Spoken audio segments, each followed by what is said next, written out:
travel down to speak at.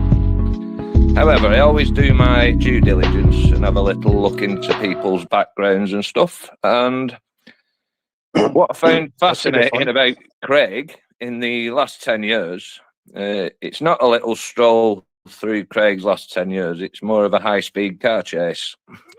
I think you'll agree. Mm-hmm. So, without further ado, I'll introduce Craig.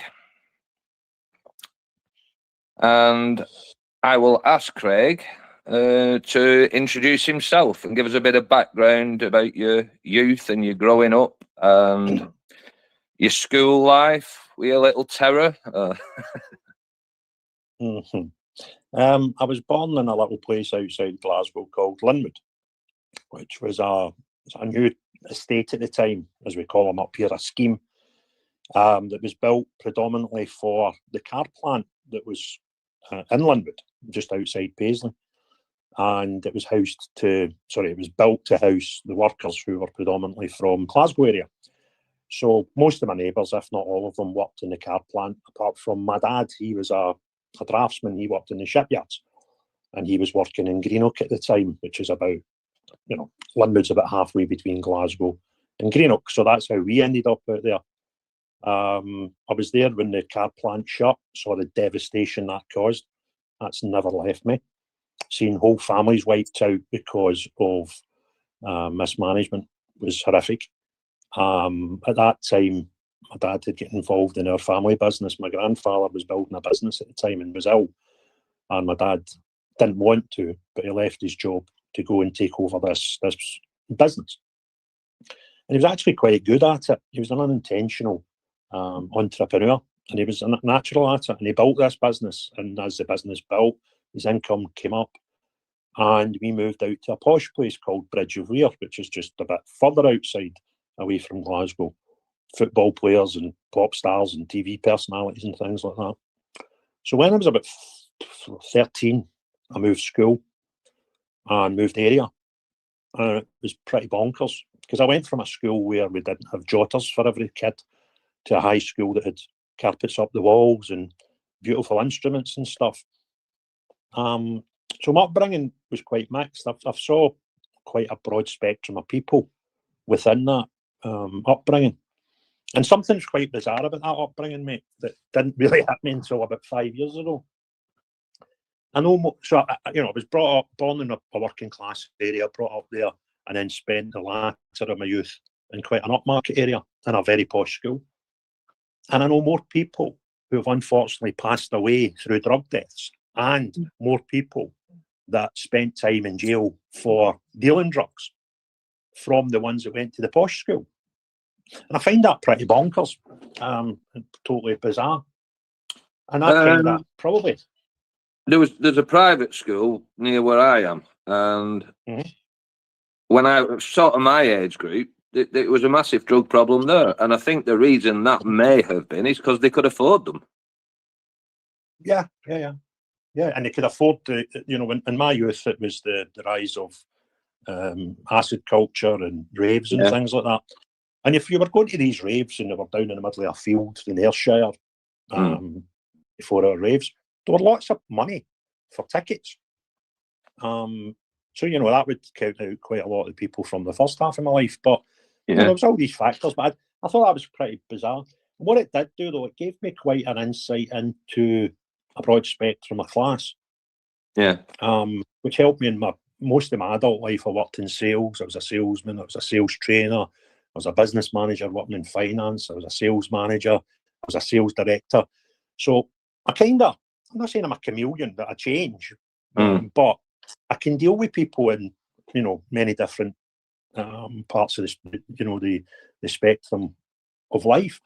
And I kind of think that came from my early days, where I kind of had to.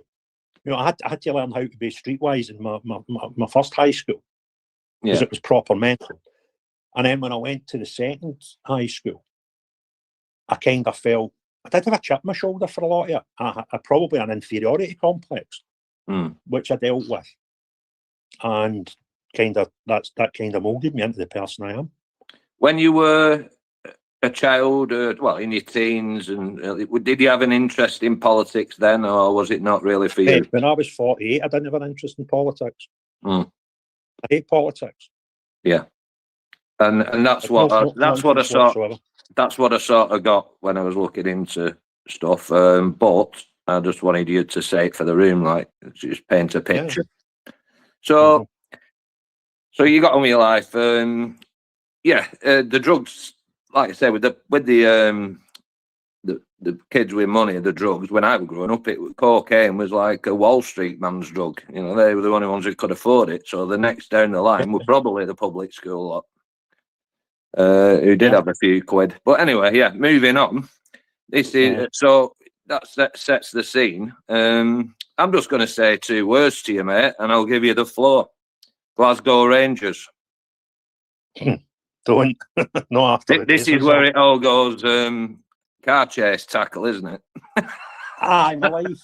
Up until 2012, I was a guy who was, more interested in building a career and doing well for myself in business. I've always been a Rangers fan. Somebody asked me once, and I'm stealing someone else's answer, have you always been a Rangers supporter from the minute you were born? And I said, no, it goes further back than that. Yeah, the whole family are Rangers nuts. So So did you just before you get into it, Craig? I'm a Preston North End fan, and I know all about heartache, misery, and desolation. But when you look into your story with Rangers, this is just out of this world crackers. It was a bit. So up until 2012, I was just a guy. I was a Rangers fan, a season ticket holder since I was 8 years of age. Through long periods of my life, though, I couldn't go to a lot of matches because in the motor trade, I spent about 20 years in the motor trade. You worked on a Saturday. So if there was Sunday night games, midweek games, then you would get to them. So all through that time, I never gave up my season ticket. My dad would maybe take some other family members because the 2 of us sat next to each other through most of it. And my grandfather, we had 4 tickets at the start before they all started passing away. And kept it going. In 2012, around about that time was a period where I was able to go to games. I've been out in the motor trade for about 4 years at this point and working weekends. And Rangers went into administration and it broke everybody's heart. And then we came out of administration and we had a new owner, a new group of owners actually, that everybody wanted to believe were going to be brilliant. But quite early on in their tenure, it didn't sit right with me. I thought there's too much stuff here that just does not make sense to me. And I'm a bugger. If something doesn't make sense, I just dig and I dig and I dig until I get to the answers, hopefully. So there was things that they were doing in the early months where every other Rangers fan was saying, this is brilliant. We've been into admin and the Scottish League put us down to the 4th tier, but, we're still here. It's great. It was actually an enjoyable time because we were breaking records in the 4th tier of Scottish football, filling stadiums all over Scotland. We had a full Ibrox every week, And winning every game, I would imagine.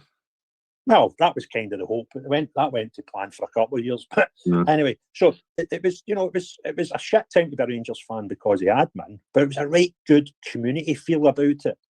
And I spoke about this eventually. I worked with the club for a wee while. Once all this shit was done, and I said Rangers are an international club with a community feel, and we were back in 2015 when we eventually got our club back, mate. But then we just reverted back to being a football club again, and that's what we are again. We're just a football club with a great opportunity. We were an international size club with a community behind it. And I think as well, Craig. I think as well with football, when you support a club and it is in adversity, which Rangers weren't really used to, you get the diehards going, especially the away matches, and it does engender that community feel, doesn't it? Yeah. Well, listen, I was spoiled for long parts of my time as a Rangers fan, but not for all of it. But my first season ticket would have been 1980. Now we won a treble in 1978, but I can't remember it. I was 5 years old, right? Vague memories of it. So when I started going, we were shit. We were like scraping to qualify for Europe and coming 3rd and 4th in the league and stuff like that. And then Souness came and that changed my life. So, I'd seen the shit times. And we were really spoiled in that era. And then when the Champions League started, we were in it the first year, and that was the level we were at. And then we hit admin. So, as I say, there's an old pal of mine's an ex-football hooligan, and I got a hold of him one night, and I was like, mate, there's something not right here. There's something not right. And we uncovered some information, and we said, look, if we don't do something about this, if we don't speak up, and God forbid we get into admin too, we'll never forgive ourselves. So we got some leaflets made up, and the idea was we would go out to the next game, give the fans the leaflets with what we'd found out on them, and that would be it. We could then just go back to being fans and, keep our fingers crossed everything was going to be all right. But the whole thing just went mental. And before we knew it, we were organising protests and banner red card displays and all this nonsense. And I was never at the newspapers and TV and stuff. And that went on for 3 years until we eventually got rid of the old board. And in that time, I had ashes at my back door. I had my life threatened. I got an Osmond warning from the police, which is they have actual evidence that there's a risk to your life. I was arrested 4 times but never charged. I was the first football supporter ever in the history of British football to be sued by a director. I was sued for £200,000. All this mad stuff. So it was pretty mental for about 3 years. And one of the funniest stories, mate, Alan McCoist was a manager who's quite well known, even outside Rangers. And he was a manager at the time. And I bumped into him at this thing. And he turned around and he started saying, Craig this, Craig that, and Craig the next thing. And I went, Ali, how do you know my name? And he just laughed and he went, Craig, I'm the manager of Rangers Football Club and you're on the TV more than me. I'll get an idea of the level it was at, mate, this whole movement. And eventually we got some money people in and they bought the shares off these guys and they got enough to oust the bad board. And we filled the boardroom Rangers fans. And that was great. I don't think people realise. I don't think people realise just how big a club Rangers is. Now, while it's not the biggest club in the world, I think it's the biggest club on this island. And I've seen that when they played in Manchester and in my town alone. In the morning, at every bus stop, there were fucking a dozen or 20 Rangers fans at every bus stop going into town. And I'm thinking, where've all these come from? I need to apologise for that, Damien. I was there. I was among the hundreds of thousands, and we did leave a wee bit of a mess. So sorry about that. But yeah, but massive club, mate. Massive club. I'd just like to dig into something else around that time that I read this morning. I've had a mental breakdown. You mentioned it was mentioned in the article I read that you sort of didn't realise you'd had, sort of a mental breakdown or a lot of stress, but when you look back, how much it affected you all that. Mm-hmm. Yeah, it was tough. What happened was once we get rid of the bad board, there was a journalist came along and said to me, "Can I write a book about you?" I thought, that's a bit weird, right? But anyway, because he still works as a journalist, he didn't want to appear one-sided, and he ghostwrote it. So the book's down as me as being an author. I've never wrote a book in my life, right? And it was a very weird situation. So I thought, right, you're going to do this, you do it, you're all in. If you're not going to just be an open book as they were and get all in, then don't do it. So we spoke about where my head was at the time. Now, to rewind it back about 4 years before this thing happened, my marriage had broke down and I was in some dark places. I was a sales director for a cleaning company in London, and my wife and my family were up in Glasgow. And it was a horrible time. It was looking back, the both of us should have probably realised before it happened that it was inevitable. But, you've got kids involved and you try your best. And I really was in some dark places. And I contemplated and considered and made a decision that the world would be a better place without Craig. So that's pretty weird. And it went on for a bit. Something crazy happened one day when it was D-Day. This was the day that I was going to not be alive. And something pretty bonkers happened and I survived. And I went to a doctor. And I spoke to a doctor and he asked me some weird questions, not about my state of mind, asked me about my meeting, asked me about my weight, asked me about lifestyle, just asked me some really weird questions. And I thought, I don't really know why you're asking me this. And at the end of that, he said, you are clinically depressed. I thought, oh, fuck.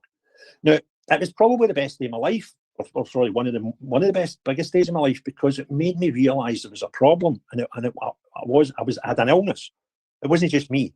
I had a proper illness, and he gave me tablets and stuff, and he sent me on my way. And I remember walking to the chemist with my prescription and feeling better already. Not cured, because you'll never be cured, but better already. And I don't know if the tablets worked or didn't work. I genuinely don't. What I do know is I felt better because I'd spoke to someone.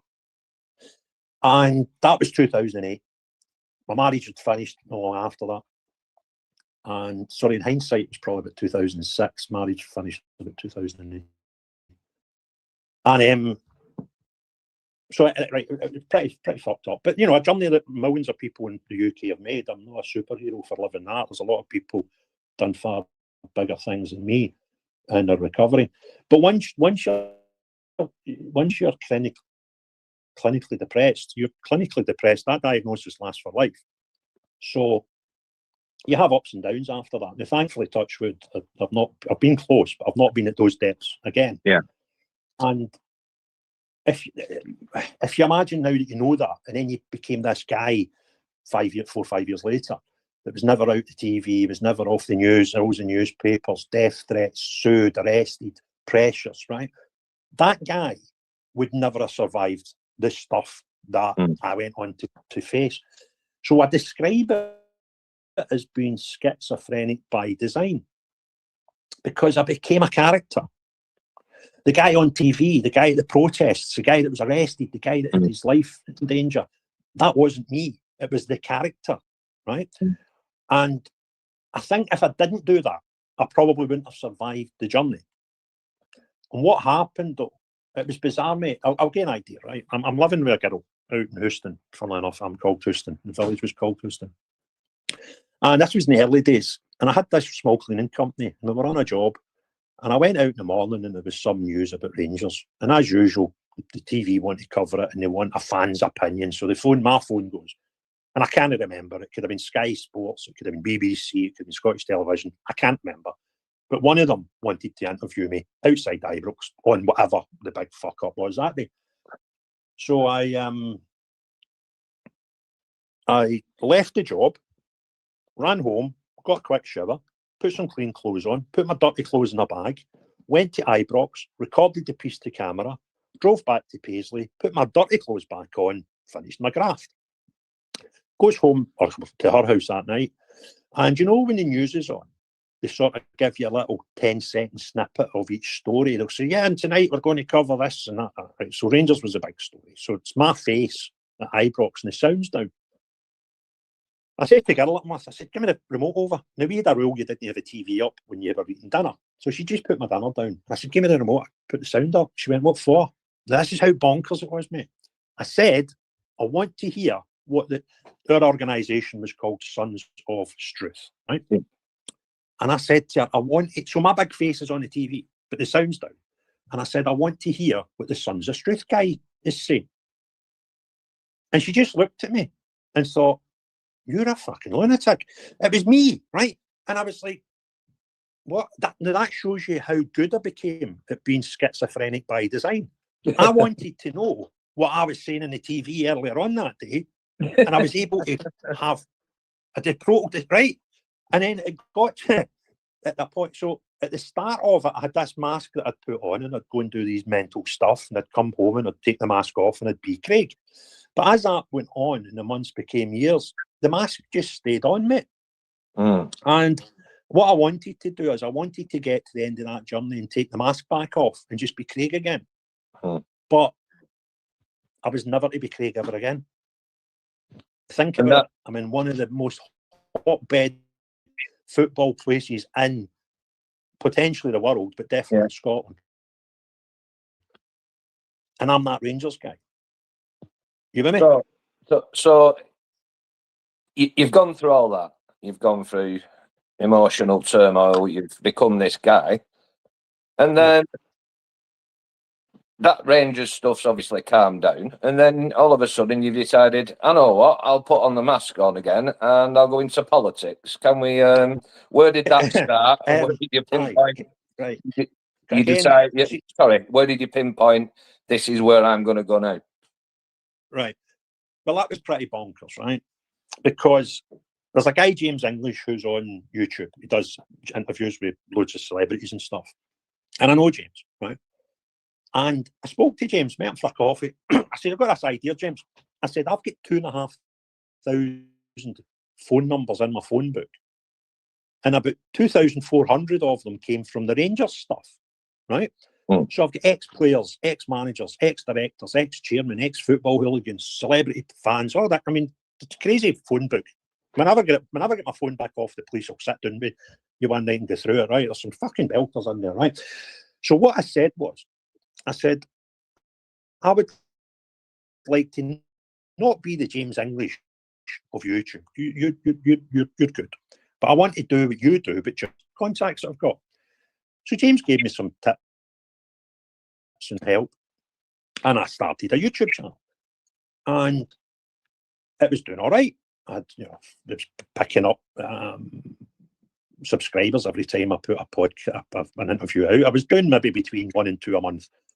And my first one was an ex-Rangers chairman. My second one was an ex-Rangers football hooligan. My next 3 were all ex-Rangers players, Rangers journalists, Rangers historians. It was great fun, right? It was a hobby. And there was costs involved because I was renting a studio and stuff like that and paying to get edited. So, and I would get a couple of pound back off YouTube and I'd get some sponsors and stuff. But it broke even at best. But some people said to me, why are you doing it? I said, because I enjoy doing it. It's a hobby. I know people that play golf and spend hundreds of pounds in golf in a month. I don't, right? I'll do my thing. So that's why I started a YouTube channel. Then in November 2023, my life changed again by accident for the second time. And the SNP had an MSP who was he'd been on holiday to Morocco over Christmas and New Year in 2022. He had managed to build up £11,000 worth of roaming charges while he was on holiday. He came home and on the January, he charged that £11,000 phone bill to Holyrood and the public purse paid it. Now, it turned out that it was his kids watching football while they were on holiday. Nothing to do with parliamentary work, but that's what he claimed it under. So this news broke, and I thought, I don't like that. Now, I had no equipment because I'd never needed any. All my podcasts up until then were recorded in a studio. And I just wanted to shout. And I got my iPhone out and I hung it over my laptop screen and I recorded me and I felt this obvious, ridiculous situation. And I made this video. And I just threw it in my YouTube channel. Now, my YouTube channel was all Rangers fans. Now, thankfully, Rangers fans, not all, but most of them are unionists. Most of them don't like the SNP, right? So it kind of done all right. And I thought, well, wait a minute. I've just had thousands of people look at that video. Whereas before, if I wanted thousands of people to watch a video, I'd need to go and pay a couple £100 for a studio and, get it edited and stuff.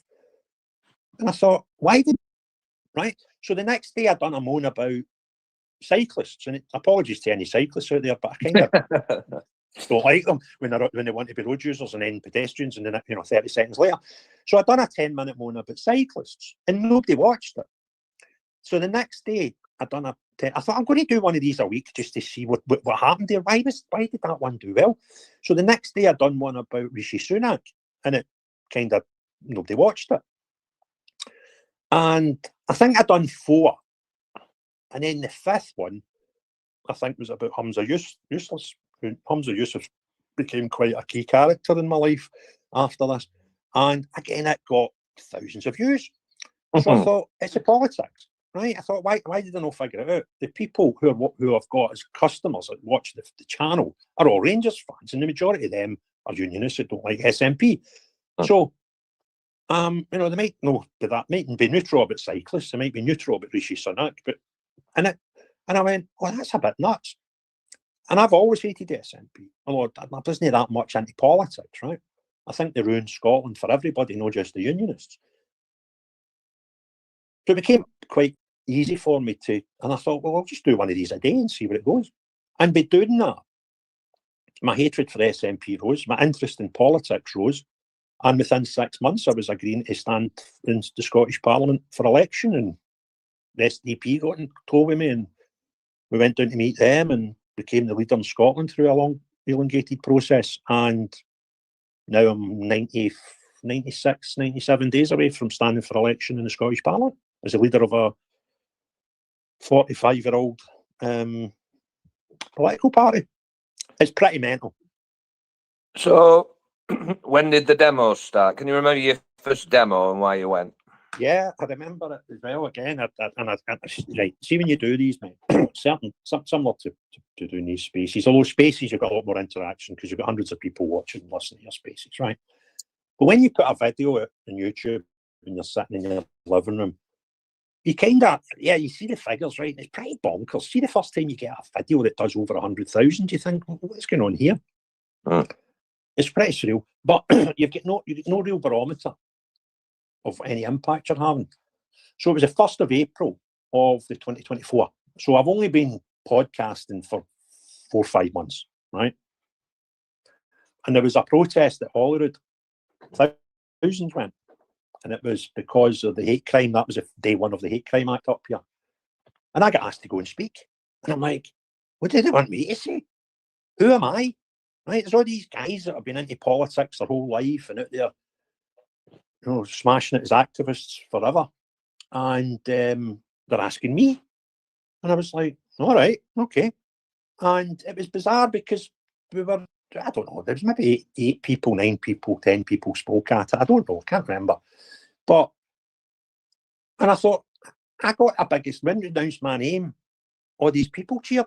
And I remember it was surreal when we parked. We parked across the road from Holyrood, where a Holyrood Castle is, Palace, sorry. And there's a car park there, and you walk across the road to Holyrood, the government building. And I went up to pay for the car park. Little had been on, it was a Sunday, you didn't need to pay. But I was up trying to figure out how this thing would take my money. And that was the first that happened. Somebody came up.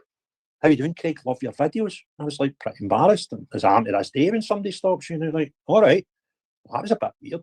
And then the sort of 200-300 yards I had to walk to get to where the protest was, I must have been stopped by 3 or 4 groups of people. All right, Craig, I heard you were talking today, that's why I came here.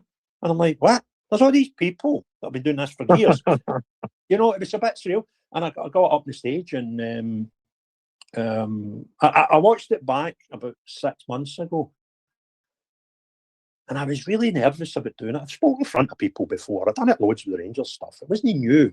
But I think what knocked me was so many people were saying, we're here because of you. I was like, wow, I don't know what's going on here. So when I got up, I remember, and I've done it there. I've done it twice and I'll never do it again. I went up with a speech written and the notes were on my phone. I'll never do it again in my life. It's so unnatural for me. I just like to get up and go for it, wing it. I know what I'm going to talk about. I don't need to know what verbatim, word perfect. And I went up with this speech written on, it was saved in my phone, and I read it out verbatim. And I remember, and I look back, I was really nervous, but there was something I said.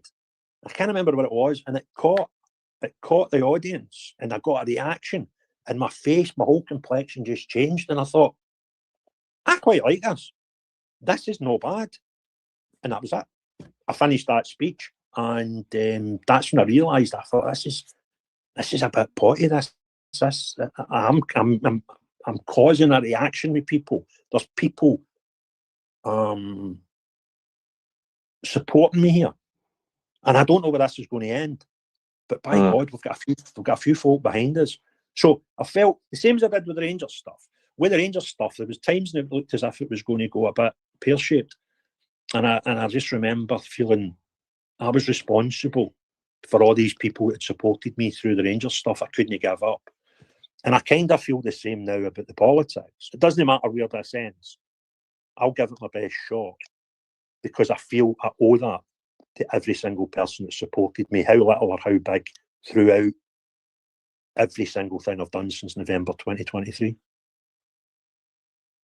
I think the Rangers stuff has stood you in good stead for this. That's the first thing. And the Can I second just thing say go on. To say something on that, right? See, when I done the Rangers stuff, mate, it was surreal because there was things that there was routes I took in my life that were pretty weird up until that point and pretty bizarre and off the wall. But during the Rangers stuff, I suddenly realised that these weird things I'd done in my life all kind of helped me do the Rangers stuff, because I became a sales trainer, which taught me how to speak in public, gave me tips how to do that. You know, trying to think other things I'd done. They gave me a bag of tools to use when the Rangers stuff came in, right? And understanding of social media, that was through a weird thing where I'd done my job for a while. And I remember thinking, yeah, if I hadn't done those things during my life right up to this point, I wouldn't have been able to do this bit of this journey. It was as if my whole life was built for that 3-year period, which is pretty bizarre, because when that 3-year period finishes, then you think, well, my life's really no worth. That's that finished, because if that's true, then everything that was all keyed for this moment. That moment's past now. She's finished. It doesn't matter what I do now. But however, what's happening now is, I think if I hadn't done that Rangers stuff and learnt so much during that as a novice, you're right, it's held me in good stead for this. And now I think, was the Rangers thing the warm-up? Was that just part of the journey to take to get me to where I am? No, I don't know. Keep looking that way, Craig. Aye, well, it depends on where it ends up, mate. But I don't believe in fate, and I'll tell you why. I don't want to. Fate could be right. I don't know. I'm not here to dispel it as a notion. What I'm saying is, I don't want to believe in fate. And I'll tell you why. I believe in getting up off your arse and going and doing stuff. Yeah. Now, we've got a saying up here that many people dear to me hold true, and I hate the saying. They say, what's for you will not go by you. And I hate it, because what that means is you can influence your life. Hee-haw. Everything's pre-planned for you. So if you genuinely believe in fate and everything's pre-planned, then what's the point in getting up off your arse in the morning and going and doing something when it's going to happen anyway, whether you put the effort in or not? Now, I don't know if that's true or not true. All I'm saying is, I hope it's wrong. I hope fate is a thing and people's journeys are planned for them. And people that want to believe that and do it, oh, that's great. If they feel comfortable in that. But the type of person I am, I need to have a reason to get up off my arse. So that's why I want to not believe in that. And I hate it when people say what's for you not go by you. You've got to make decisions in your life. And I think everything is planned out for us, but I don't think it's planned out for us for our own benefit. And I think it's up to us to break out of the matrix, which you're doing and which a lot of other people are doing. Yeah. I think if everybody believed if what's for you will not go by you means you can't influence your life. Well, I kind of don't want to buy it. I might be wrong, right? That might be the truth. I don't know. I don't want anybody to prove it to me, and I don't want to disprove it to anybody. All I'm saying is, I don't want to buy into that right now in my life, or I want to get out of my bed in the morning. I need something to drive me. I think we can change it, but it needs belief, and apathy is our biggest enemy in the country. It really is. And so Truth's in here, and he speaks, he respects you, he thinks you're great and all that. But he does say that, you're a bit of some people don't like you. Man, mate. Don't give a fuck, do you? It's you are who you are, and that's that. And I keep trying to get Kev to learn. Kev's going to... If you'd have told Kev what he would have done yesterday, if you'd have told Kev a year ago he was going to stand up in a place 500 miles from his home and get an open mic and be naturally really well received by people, he would have told you were stupid, right? Yeah. Can't remember what I was going to say there. Yeah. So, but do you know what I mean? It's scary what you can do. You can actually do whatever you want. I remember talking to the Truth 18 months ago on here. And what he's done in the last 12 incredible. He's getting out there, isn't he? And that's all anybody can do. Can I ask you something? You must have noticed he's changed, though. Yeah. He's a bit of a celebrity now, isn't he? QR Kev. Brilliant. Fair play. But what I keep saying to Kev, actually, Kev will phone me on a Monday morning, right? Oh, this fucker said this about me on Twitter. This guy says this, and I posted this, and I said that. I'm like, ignore it. See the people that don't like Kev, they don't like him not because they don't like him. They don't like him because of what he believes in, right? Now, there's absolutely almost 100% of them he will never change, right? So there's no point in fighting against it. Try and change them. Because you're not going to do it. So if you think one day you can change the furthest left in the world can change. My own auntie's one of them, right? I can see people can change, but you can't make them change. So arguing with people on Twitter, taking offence when they tell you you're a fat, baldy bastard. I'm like, do you know what? I don't care, mate. I had it 10, 12 years ago. You can just imagine me knowing how divided Glasgow is. Yeah. How much shite I got off Celtic supporters when I put my head above the parapet, right? Now, I'll tell you what you probably don't realise. I got worse shite off a small portion of Rangers fans who thought I was full of shit, right? Yeah. I got so much grief off my own because I stood up and went, see that guy that's telling you this club's perfect? He's talking shite, and I'm going to tell you why. Nobody wants to hear you. People, default setting for football fans is tell me something good about my club and I'll ignore the bad, right? So I've turned up, this unknown guy, anybody knew me from Adam, and just went, they're shite. Wow, I got so much stick. And I did suffer and I did struggle with it. But somebody told me once, and that's changed my life as far as the protesting is concerned. I thought my job was to convince every single Rangers fan that I was right and the club were telling us lies. But what somebody said to me one day is, Craig, ignore them. You don't need everybody's support. You only need enough. I thought, you're right. You don't need to convince everybody not to vote Labour. You just need enough. Don't need to convince everybody not to vote SNP. We just need to convince enough. I didn't need every single Rangers supporter to totally, bow down to me in the street and say, hail Craig, right? It didn't need to happen. But I kind of thought it did at the time. I thought my job was to convince everybody. And you're like, no, don't be stupid. You'll never do it anyway. So with all this learning, I've learned it all. And as long as you do learn from it and don't do the same thing again tomorrow, and I keep saying that to truth, like, listen, I'm not saying I'm the most intelligent guy in the world, but I've lived this. And just ignore them. And I'll laugh because I know he'll do it again within the next 7 days. He'll phone me up and he'll be raging about something. And I'll be around the phone laughing, saying, Kev, what does it matter? Do you know what I mean? So that's kind of where we're at. And listen, I'm mad, mate. I'm over it. I'm so over that. If everybody like me, I'm doing something wrong. Yeah.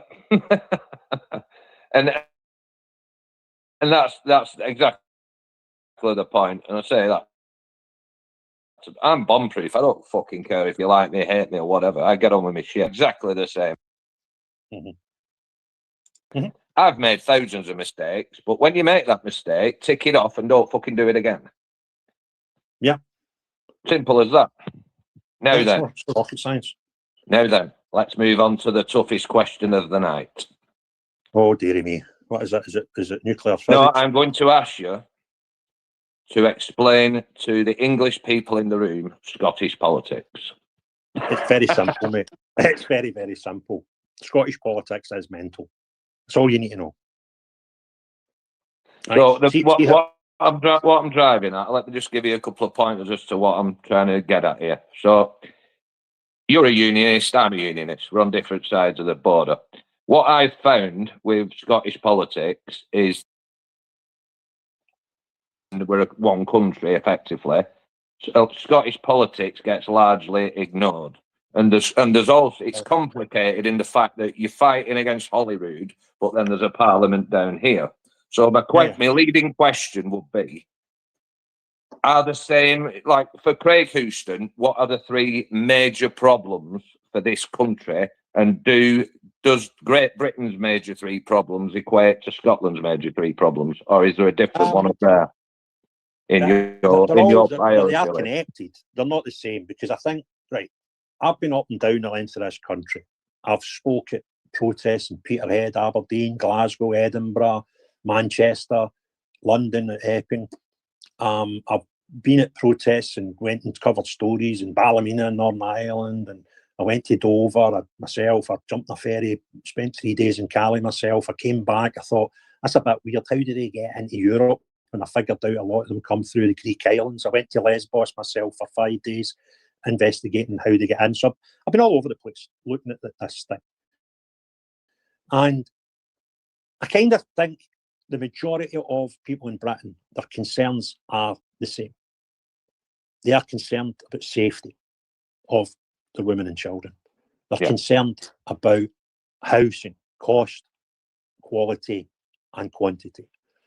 They're concerned about if they're ill in the NHS, right? That's kind of the top three, and you might just juggle them about a little bit.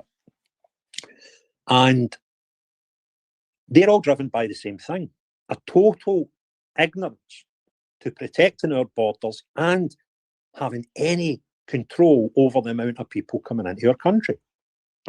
Because the immigration's always people coming into the country. But that also drives stresses to our National Health Service. It stresses our housing. It stresses the quality and the quantity of housing. And unfortunately, when housing's like any commodity, like gold and anything, if there's a lot of it about, the value goes down. If there's not a lot of it about, the value goes up. And, you know, God, I mean, imagine being in your 20s just now trying to get on the property ladder in some parts of the UK. It's impossible, right? So that's the problems we've got. The problem we've got in solving the problems is when anybody stands up and says this is a problem,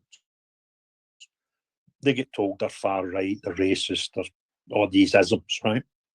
And what I've kind of figured out is all of these problems actually benefit some people financially.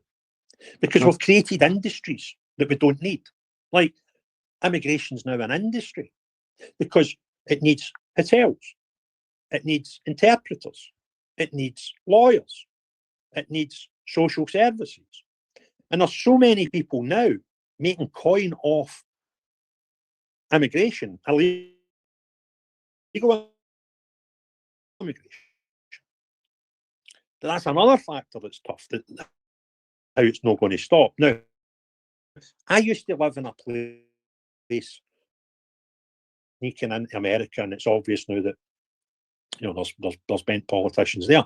Now, I'm past the point where I cannot accept that we've probably got some in our own country, right? So these people that are becoming millionaires and billionaires, are we going to completely ignore the thought, the theory, the possibility that some of them might along the road at some point give some money to parties or individuals who are in politics? And then we need to look at the mechanics behind the politics, and that's a civil service. And you look at the breakdown of the people who are employed in likes of our Home Office, where the demographics gone beyond equal opportunity. It's a complete opposite now. You've got minority groups and the majority in places like our Home Office.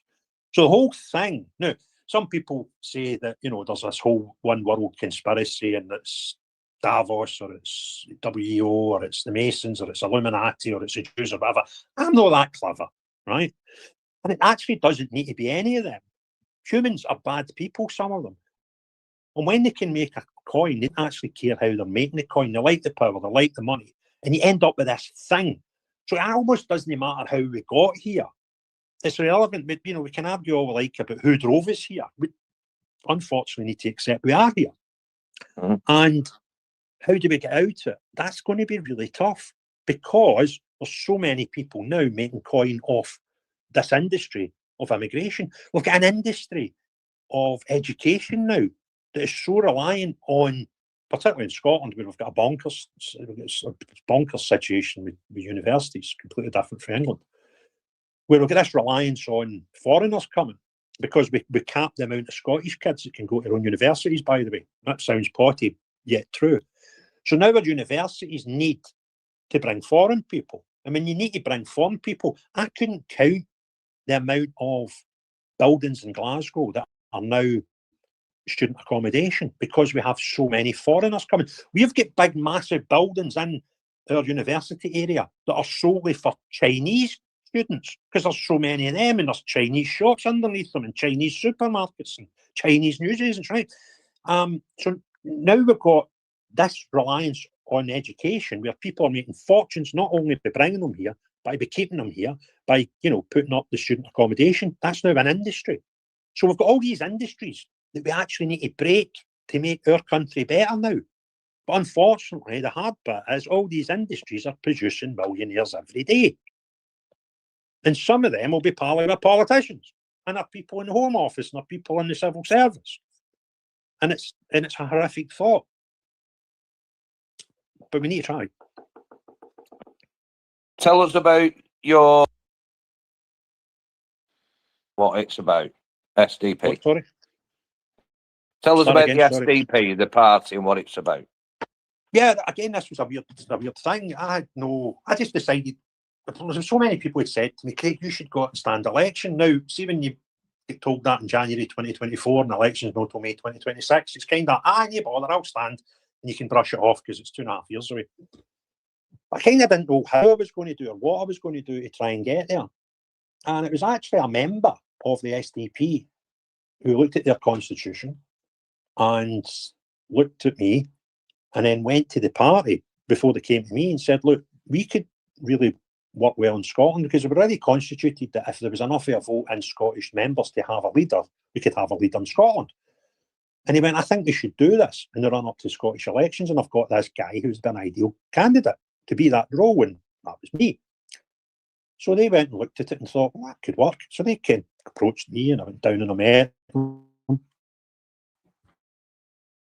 And obviously before I met them, I'd done some homework on them. And what I'll say about their policies is, I'll tell you in a minute, but if I was intelligent enough to write a document, which was their policies that were put in front of me, I would probably write that document. It would look very similar, but not as well worded as the SDP's document, because it's just common sense. Now, what they've said is, on their manifesto, a document called The Homecoming, is like, immigration's out of control. So instead of having 1 million in per year, what we need to do is we need to cut that back right now to 50,000 as a pure maximum, just to be settle shit down and figure out what we've got here, right? We need to stop illegal immigration on the nose, day one. Now, to do that, I thought the Rwanda plan was a great incentive for people not to come to the UK. Right? I think it would have worked if it was done properly. But the SDP's policy on that's even better. Anybody who sets foot in the country illegally, we will process you. We will allow you to put in an application for refugee status, but we will process that from the Ascension Islands. So if you want to come here illegally, and we've not stopped you, which we'll try and stop you getting here, but if we miss that and you get in, we'll just ship you over there. Now imagine doing that with a couple or 3 plane loads. Noise would make itself heard. And I don't think you would actually need to do many at all, as long as you've done some. And then suddenly, there is the biggest incentive to come to our lands is no longer there, because the biggest incentive to come to our lands right now is come here, you get a cracking hotel room, you give you some food, and it's no bother, and you can walk in and out and, do what you like to the local population. You can't do that for Ascension Islands. So suddenly, the only reason these people, I've been there, mate, I've been in the middle of them. I went myself and wandered the streets and spoke to asylum seekers in Cali. I've done it in Lesbos, that was even scarier. So I kind of know why they're coming. It's because we're the easiest option for them. We're the best option for them. So if we make ourselves not the best option anymore, well, what's the point in coming? The best option might then be Holland, or it might be Norway, or it might be somewhere else. That's great. Thank you very much. We're now not top of the pops of being the best place for asylum seekers, right? Fake asylum seekers, I hasten to add. Real asylum seekers, that's a different discussion, right? But the ones I've met, the ones I've spoken to, the ones I've got experience with, were not proper asylum seekers. It doesn't happen. One I had in my own car was for Cameroon. And I was like, what's going on in Cameroon? You had to flee. Well, nothing really. So I just told them that the new president that's coming in doesn't like me and my family. You're not an asylum seeker. You're just a guy that wants to emigrate to a different country. We've got a process for that. And that's the same if you or I wanted to go to America because we just felt it'd be better for us than the United Kingdom. There's a process for that. And you may or may not get invited in, but there's a process. So these people are not asylum seekers. I know asylum seekers. I know a kid from Manchester who spent the first 14 years of his life in an asylum camp in Africa, right? And that's a horrible story. And he doesn't like these fake asylum seekers and illegal immigrants either, and quite rightly so, because as I pointed out to him, if we didn't have any fake asylum seekers or people coming in here breaking in illegally, how many's family would not have been in that camp for 14 years? So proper asylum seekers could actually benefit if we don't have fake ones and we deal with our illegal immigrants better. Right? So this is the problem. And it's massive. But we'll get so many people. Right, anyway, back to your question about SDP. So the policy on migration and illegal migration, I think, second to none. Right? The other policies that really caught my imagination was the ex-army guys. I was never brave enough to sign up, and I've got utmost respect for anybody who ever did and served, served this country. And I think we're really, really bad to them when we finish with them, when we finish their army careers. We're terrible to them, actually. We don't look after them. And the SDP's got a great policy on this. One thing about them, I've got a couple for the ex-army which are tremendous, but one of the biggest ones was, seeing our local councils and in any government job, government department, let's say your council's looking for a mechanic, for example, right? See if an ex-serving personnel applies for that job, as long as they've got the adequate qualifications, they can't just be a guy that was a joiner and come out and want a job as a mechanic, right? You go to the top of the tree. You go to the front of the queue for that job, for any public sector job that you are qualified for. You go to the front of the queue. I think that's a fantastic reward for our acting service personnel. You also go joint second in the queue for housing. And the people that are joint to you are not people that have came in here that nobody knows of. It is families with children. Because the family unit's important. We need to try and make that the norm again. Yeah. So as far as housing's concerned, SDP's policy is top of the queue for that, ex-service personnel and families with children. I thought that was quite good. Yeah. So these are the type of policies that really attracted me to the SDP. And first and foremost, where are you in the constitutional question of Scotland? We don't agree with it, should be part of the Union. Thanks very much. Where do I sign up? And that's why I became first a member of the party and was happy to go along with this notion about me being the leader, and went on a journey for about 18 months to make that happen. That's why it was SDP for me. Yeah. So where do you stand on the devolved powers? Do you think it all should be run from Parliament, or do you think there should be Holyrood? Right. I'm undecided on that, mate. And that's unusual because normally people want to hang their hat on decision. And I'll tell you why I'm undecided. Holyrood has been the biggest waste of energy that Scotland's seen for the last almost 2 decades. Because Holyrood has not ran as Holyrood. Holyrood has ran as a vehicle to try and convince the nation of Scotland to be independent from the other 4 nations in the United Kingdom. That's all it's done since the SNP took place. So I know guys that are running a campaign to abolish Holyrood, and they thought I would be a shoo-in to be shouting that. And I said, I can't, because I've never seen in my adult life Holyrood ran properly. Holyrood could be the best thing for the Scottish people, but I've never seen it do that. And I wouldn't mind having at least 1, maybe 2 revolutions in that party where we just didn't speak about stuff we can't fix, right? Like devolution. That you actually, Scottish Parliament cannot make a decision about Scotland being independent. So why do we spend 18 years in that building talking about it? Why do we have 18 years of the civil servants in that building tasked with writing white papers about Scotland being independent and its benefits when that building can't decide that? I've lost 2 close pals to addiction problems, mate. And one of them, it was on a keyring, and it's lived with me ever since. They went through a programme to try and make them better, and it did work for a wee while for both of them, but unfortunately not entirely. And the thing was, the anonymous people have this prayer called the Serenity Prayer. I don't care if you're religious or not, and I don't care if my God's the same God as yours. I kind of think it's good to hear this. And it makes sense. It says, God grant me the serenity to accept the things I cannot change, the courage to change the things I can, and the knowledge to know the difference. And since I learned that, I'm like, that's a cracking thing. So I try to live my life with that. Now, if you take that into Holyrood, you say, grant me the serenity to accept the things I cannot change, Now, Holyrood cannot change the constitutional question of Scotland. It cannot change what's going on in Gaza. It cannot change the Supreme Court's judgment on a man is a man and a woman is a woman, right? So why do you spend all this time in that place talking about that shite that you can't actually change? And what I would love to do, and I tell people this all the time, for Scotland to prosper under Holyrood, it is going to take one thing and one thing alone. And that is having a government in there who will take the devolved powers and don't use them, abuse them. Wring it dry of every ounce of power you do have and go and make Scotland the best possible Scotland you can make out of those rules. See if you cannot make Scotland better with those rules.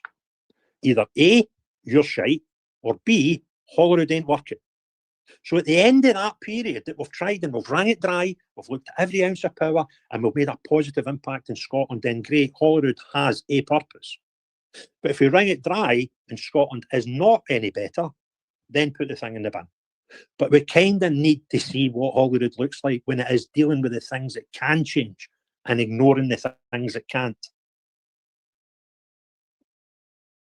Yeah. Right. I'm going to get people up for requests for Ask Craig some questions, but I've got a few more things to get through, and then we'll do it. Can you do me a favour when you do that, mate? What's that, mate? Don't let truth up. Not a problem. I don't like doing it at the best of times. He'll charge you. He'll charge you for speaking. No, I think we'll get him up. But anyway, right. So I judge everything. I've gone off this party politics shite. I'm fed up of it, and more so over the weekend with what's happened with Nick Buckley. Now, I'm going to contradict myself slightly because I agree with Truth when he said the other week that if Advance are coming up to Scotland and they don't even intend to win, and they're just standing for the sake of it, votes off maybe you. And if they're not serious about, coming sorting Scotland out and it's just for show, then they shouldn't bother. And I agree with him. However, now we've got Nick Buckley standing for Advance, and all the reform lot are going ape shit and saying, no, he's unpatriotic, he's this, that, and the other, he's a traitor, he should let reform win. Now, I'm absolutely disgusted. Sorry, of course, that's what reform are going to say. Yeah, I'm absolutely disgusted by this, just by the individual in question, because I know Nick Buckley and I know him very well. And he's a fucking patriot. He's worked with the homeless for 10 years. He loves his area. He's born there. He's been for years with me on the streets. So the guy is in it for the right reasons. He does want to win, and he doesn't care if it's under the Advance banner, the Reform banner, as an independent. He just wants to get in and make a difference. And the level of abuse that he's faced this weekend, because he's not wearing a rose. I was just going to ask you where you stand. If you're serious about coming helping Scotland or Britain, then that's fair, isn't it? It's a democracy, and you're entitled to stand. But time waste. And people are just the show, shouldn't be. If I didn't think I could win a seat in Holyrood, I wouldn't stand up and ask people to vote for me. Right? And it'll be a tough. And I don't like party politics either, mate. Do you know what I would love? Now, see when we take Westminster, for example, what we're actually voting for at Westminster is somebody from our community to go down to Westminster and serve our community. That's what we're voting for. Yeah. But there's so many people, I reckon the majority of voters don't actually know the name of the person they voted for. And I'll tell you what to do. See, the next day after any vote, you go into work and say to the guy next day, who did you vote for last night? They'll say Labour, Lib Dem, Tory, Reform, or whatever. They'll not say who the candidate was. But that's not what they voted for. They voted for the candidate.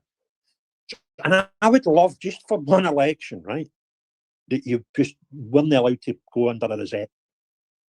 Yeah. And it was only the candidate's name that was on the paper, not the party. Yeah. Because then what people would need to do. Now, I'm 52 years of age, mate, right? I have never in my whole adult life, been asked by a single candidate at an election to vote for them. I've had leaflets put through my door. I've seen adverts. I've seen billboards. But I have never in 52 years had a single, from any party, a single candidate come and ask me, could you vote for me, please? Yeah. So what are you voting for? You're voting for a manifesto made up by other people. That's all you're voting for. Yeah. So I would love people, and that sounds bonkers for a guy that's the head of a political party, right? But then I would still be standing under the same stuff, whether I've got the SDP badge on or not. So if you vote for me, you get the SDP and we get our policies. But I need to tell you what I think is important, right? Mm-hmm. And I don't believe that there'll be that many candidates. I do. I can stand by every single policy they've got. Because if I didn't, I would have done one of two things. I would have either A, not joined the party because it was a policy I didn't agree with, or B, if it was something that was just a little bit out, join the party and use democracy. Because guess what? The SDP middle letter is democratic, and I can put my hand up and say, I've seen it in action, unlike other parties who are far from democratic, although they put a constitution telling you they're democratic, but when you read it, the only person that can actually change anything is a leader, right? So they're not democratic. But parties like the SDP are totally democratic. And I've seen it in front of my own eyes. People get up at conference, normal members, put something to a vote, and they either get agreed on or not, and that becomes a new policy. Some very good things. But there was nothing about the SDP's policies that I didn't like. There was a word in one little word that I wasn't too keen on about one thing, and we changed that. The policy didn't change. It was just the way it was worded. But yeah, if we had a proper election where people had to vote for candidates, we'd probably get a hell of a lot of different results. But we don't. We're a nation who vote for parties. And we need to change that. Because is it any wonder we end up with so many idiots in parliaments when we actually don't know who we're voting for? And this is my point with Nick Buckley. He's hands down the best candidate. His CV speaks for itself. Yeah, all these reform voters are going absolutely apeshit, saying we need to get Matt Goodwin in, who for most of his life was far left, fighting right-wing populism. And just because he's on the telly, he's the main man now. And it's disgracing I was supporting UKIP. I know Nick, that's for a start, so trust is an issue, a big thing. But it's what he was promoting, and that is, you stand, the people, let's get some of our own in there, instead of these career politicians. So, but I've moved on from that, and I just want the best person for the job in that parliament. I want people who I trust and who I know, and that are one of us who share the same concerns. So I want Craig, I want you in Holyrood. I want Nick Tenconian. I want Nick Buckley in. I want Rajamir in. You know what I mean? And we've got to get to that. People. We're going to save the country. Yeah, post on every seat. About half of them are normal first past the post, and other ones are PR, right? But we only have 109 politicians, right? So see, even if we get 30 or 40 in there that are like me, like Nick, the two Nicks, like a Ben Habib type character, like a Rupert Lowe type characters in there, then that's got to be easier, right? When you go down to bloody Westminster, you need to make a dent in 650, right? And it's first past the post only. So it's kind of more difficult to get a mass. I mean, we still need, by the way, career politicians in there because they kind of know how shit works, right? People like me, I've never been in a parliament. That's not true. I was in Stormont once in Belfast as a guest with one of the members in there years ago through a Rangers thing. But I've never been in it while it's been working, right? So I don't know how shit works, right? Whereas career politicians do know. So it's important to have some. But what we've got now is we've probably got about 90 to 95% of them are these people. And it doesn't give you a good mix. Do you know what I mean? I mean, we've got the Scottish Greens leader up here. I know the kid, not personally. I know his brother. I worked with his brother years ago when he first became a politician, right? So I know his background. And it's not in a scheme. It's not in a working class environment. It's not normality. right? It's one of the leafiest suburbs of Glasgow, and he went to one of the best schools in Glasgow, right? But he stands up on his pedestal and tells us about, the rights of people and how we need to fight for X, Y, and Z. You've never fought for nothing in your life, right? Sit down and shut up. I'll tell you real life. I've been in towns that were devastated because the car plant shut, right? I know the cost of not looking after our industries. And I was very fortunate that my two grandfathers were for two totally separate spectrums of politics as well. I had one grandfather on my mother's side who was born in Lanarkshire. Mining was the thing out there. He was a miner. It then became steel. He worked in the steel works. And all through that time, he was a union rep, right?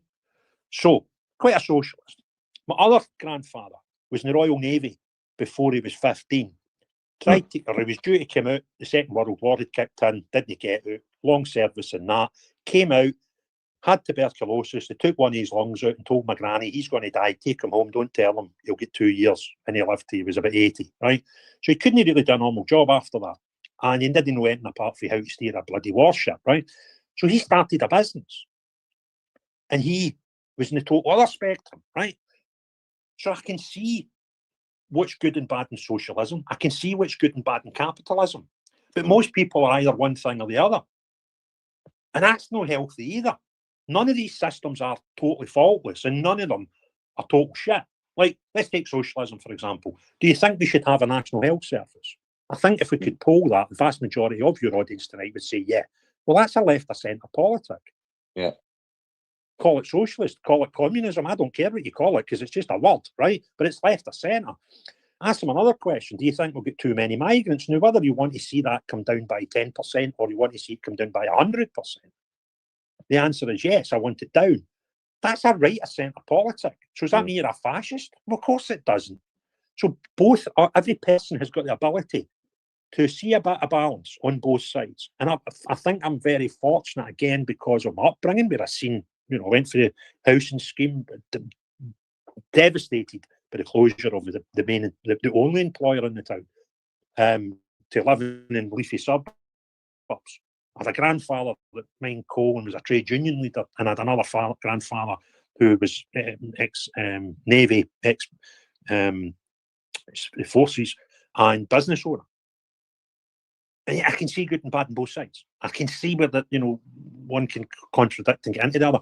And I don't think our political classes can. They just see everything their way, and that's it.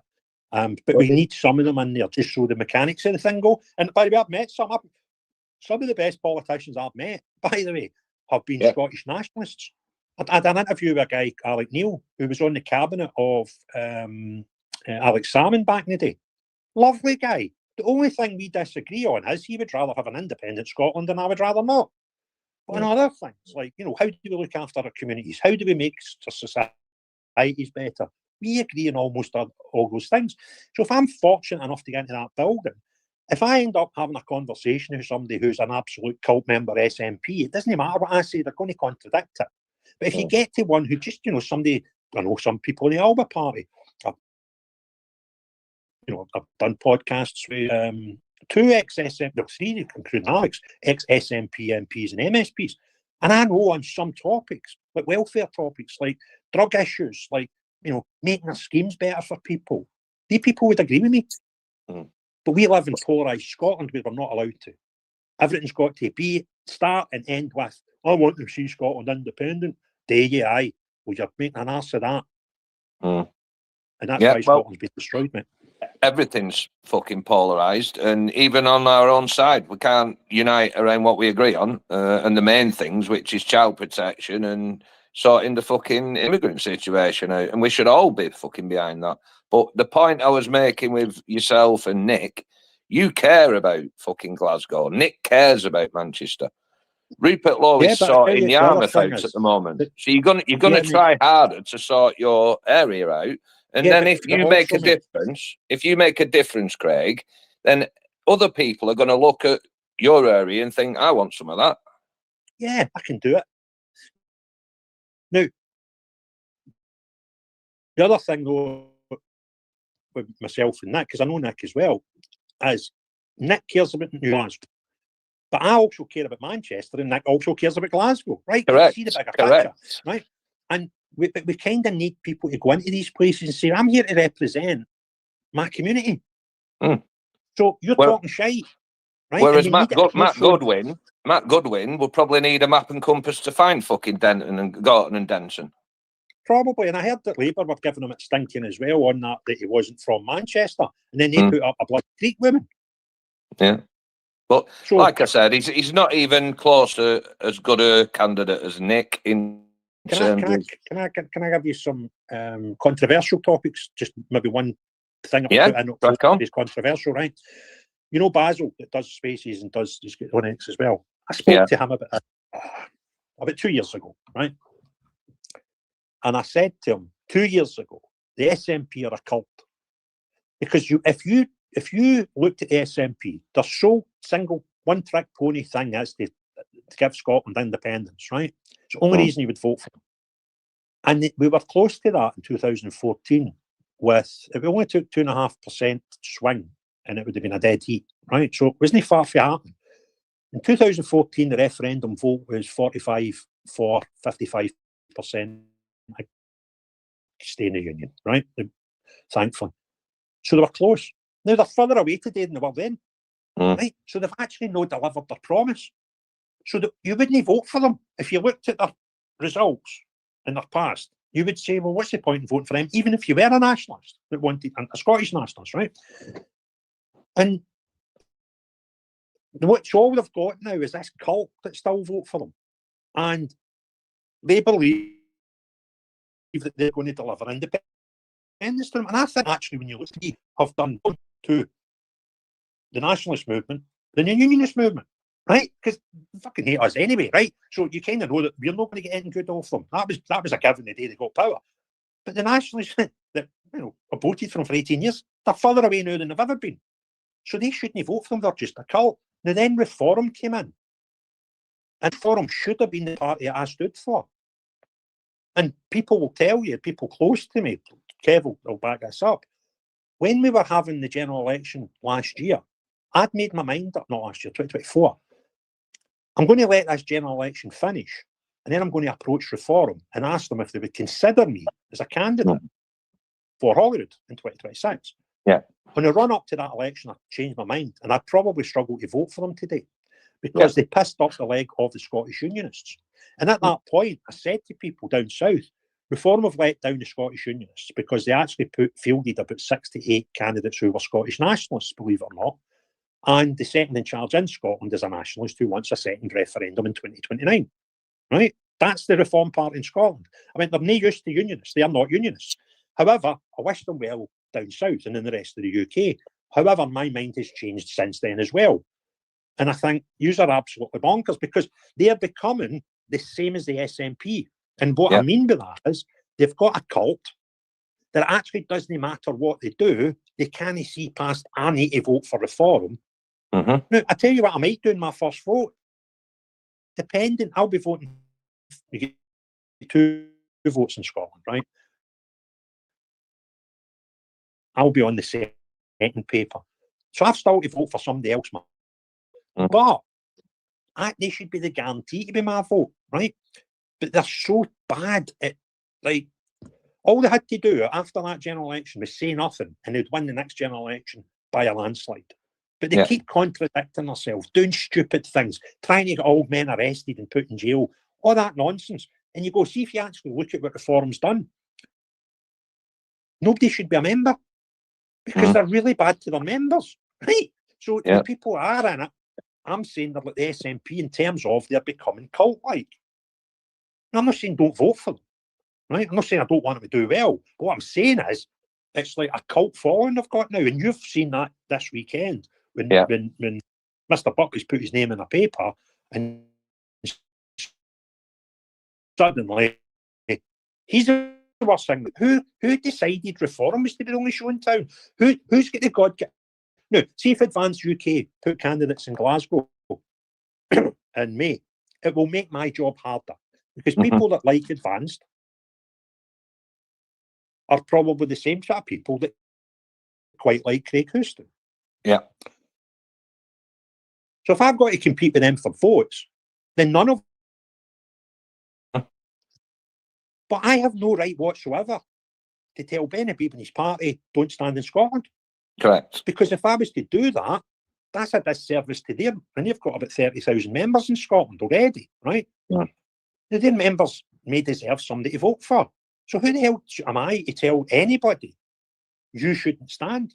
So who the hell is anybody to tell Nick Buckley or Advanced in Manchester you've got no right to stand? And you could take that back and say, well, if we said the same when we only had one right of centre party being the Tories, then Reform should never have stood anywhere. But they wouldn't have that either. Yeah, it absolutely makes sense, a lot of it. Couple of more questions and then I'll let Truth loose on you. Don't, mate. You could just phone me anything. Let other people. I was going to say that. I didn't need to ask questions. Oh, get him. Can I be co-host so I could kick him? Put your hand up and let him talk in this room, son. Right, shut up, Truth. Got a couple more questions, right. So now you've become an activist, a politician and that. What we've not touched on, you did touch on it with the Rangers stuff and you got the death threats and everything. What in that direction, I'm not saying death threats, but how have the SNP reacted towards you? What, is a dirty tricks campaign going on? Oh, God, and the other thing we need to touch on, Craig, and only say what you can, is your arrest. Yeah. Well, SNP have managed to get some hit pieces done in the local press, and the Labour Party in Scotland managed to put me in a jail cell. So, they don't want me in Horrid. And I said this to people as well. People said to me a year ago, oh, the SNP are going to hate you. They're going to try their best to not let you in that building. I mean, don't kid yourself. None of them want me in the building. Because I don't care who. I mean, I think it's probable the SNP will win this election. The hope is they don't get a majority, right? But that's the most probable outcome. But let's say, see if Labour hadn't had Starmer in Westminster making that place a shithole, Labour would be doing far better in the polls up here. And possibly with a chance of taking control of Holyrood if Starmer hadn't made such an ass of it. Because Scottish people are, in general, more socialist than not, right? We kind of care for others. So you're naturally a socialist, right? And there was no SNP. Before SNP became a thing, Labour used to win most of the seats up here, bar little pockets in the borders and certain posh bits that voted Tory. That's kind of how the political map was up here, right? So if there was no SNP, Labour would probably have ran Holyrood for the last 18 years. So Labour should have been the most likely to oust the SNP. And then it's like, which worse, right? I kind of, you're now looking at having a choice between a jobby and a shite, right? It's that bad, right? But the only thing that saved Labour was at least they were a bloody unionist party and said they didn't want an independent Scotland, right? Well, Keir Starmer sort of put the span on the works there because he's made them so unsellable that they can't take over. So Labour Party being shite's hurt us twice, right? We've all had to live with stupid decisions, and now I'm going to probably need to live with another government for the SNP up here because the most natural alternative is so pish, right? So, aye, that's kind of where we are. I can't remember what the question was. About whatever you can say about your arrest and what happened. All right, aye. So I'd said a year ago plus when people were saying, oh, the SNP, they'll try their best to not let you in that building. I went, don't kid yourself. None of them will want me in that building because I will expose anybody. I don't care about the colour of rosette. If they're bad people, they're bad people. If they want to skin their expenses or want to be up to any tricks with, commercial businesses, etc., I'll expose it. I will not stop my YouTube channel if I get into that Holyrood. It will just be exposing even more stuff because I'm in there, right? And nobody will want that. And lo and behold, in May last year, I got arrested after a criminal complaint against me from a Labour politician in the Labour Party. And I was put in a cell. And 7 months later, I've still not been at court. I've been asked to go to court on 5 occasions. And each occasion it's been cancelled. And what happened in the first 4 is they could give me the date for the next one. Say, well, don't come that day. Come this day. So I can go into court. They put the charges in front of me, and I get to make it I'm not guilty, right? And 7 months after being arrested, I have still not been given that opportunity. That's called. And there's a whole story that I can't go into just now, but I get threats from people within high up in the Labour Party 7 days before I got arrested over other stuff that I'd said about the Labour Party's leader, right, on numerous occasions. And lo and behold, if I'd got arrested for those videos, it would have been an international story. Yeah. So I didn't. I got arrested for a local councillor story that I put on my YouTube channel. Funny that, eh? Yeah, so it's dirty tricks basically that's trying to keep you out of Holyrood because they don't want you there Well, because they know you're going to be an absolute menace. Aye, and I can't make the allegation to say that Labour Party in general made this thing up to get me arrested and, scupper my chances of getting into Holyrood because I'm a racist now, apparently, if you listen to some newspapers. So it kind of makes you unvotable if the population think you're a racist. Mm. But all I can tell you is facts. Yeah. 5 to 7 days before I was arrested, I got a phone call threatening me from a ranker in the Labour Party about stuff I'd said about Keir Starmer. I told him to go fuck himself. And 5 to 7 days later, I was arrested for an allegation about me breaking the law against a Labour councillor. Now, are those two things connected? I can't say that. Mm-hmm. All I can tell you is those two things are factual. And other things that are factual that I'm not even going to make comment about right now. And when you see these 4 or 5 things, and again, when I can come and tell everybody about them, I'll be saying, here's 4 or 5 things that just happened. Yeah. You decide the probability of them being connected. I'm never going to say they're connected. Because if I say that, I'd be put in jail again. But what I can tell you is I can tell you a list of things that happened in chronological order. Mm-hmm. You can come to the decision you want once you hear those facts. Yeah. And we're no far away from that, to be honest with you. So the final question before the truth gets going. What date is your election, Craig? 7th of May. And what are your chances and what can people do to help? The chances, I would say, are average to good. If I thought they were 0, I'd just say, look, this ain't happening, right? But it ain't going to be easy. It's going to be difficult, but it is doable. And all we need to do is, in the next 98 days, we need everybody that knows somebody in Glasgow, because I don't know how many people's listening in this room, right? But I'm lucky if there's half a dozen from Glasgow that can vote for me. But everybody knows somebody in Glasgow. Yeah. So if you quite like me and you think he would be quite good in that Holyrood, it'd be good value, then if you know anybody in Glasgow, tell them to vote for me. I'll be on the second paper, and then that's the party list only, and it's SDP. Tick that box, and if I can get between 20 and 40,000 people, not in one constituency, what happens in the Scottish election, half the seats are normal constituencies, right? And then each bit of the map's put into, it's about 8 to 9 constituencies get grouped together, and they call that a region, right? The whole of Glasgow is one region, but like the whole of the north of Scotland is one region because it's the amount of constituencies within it.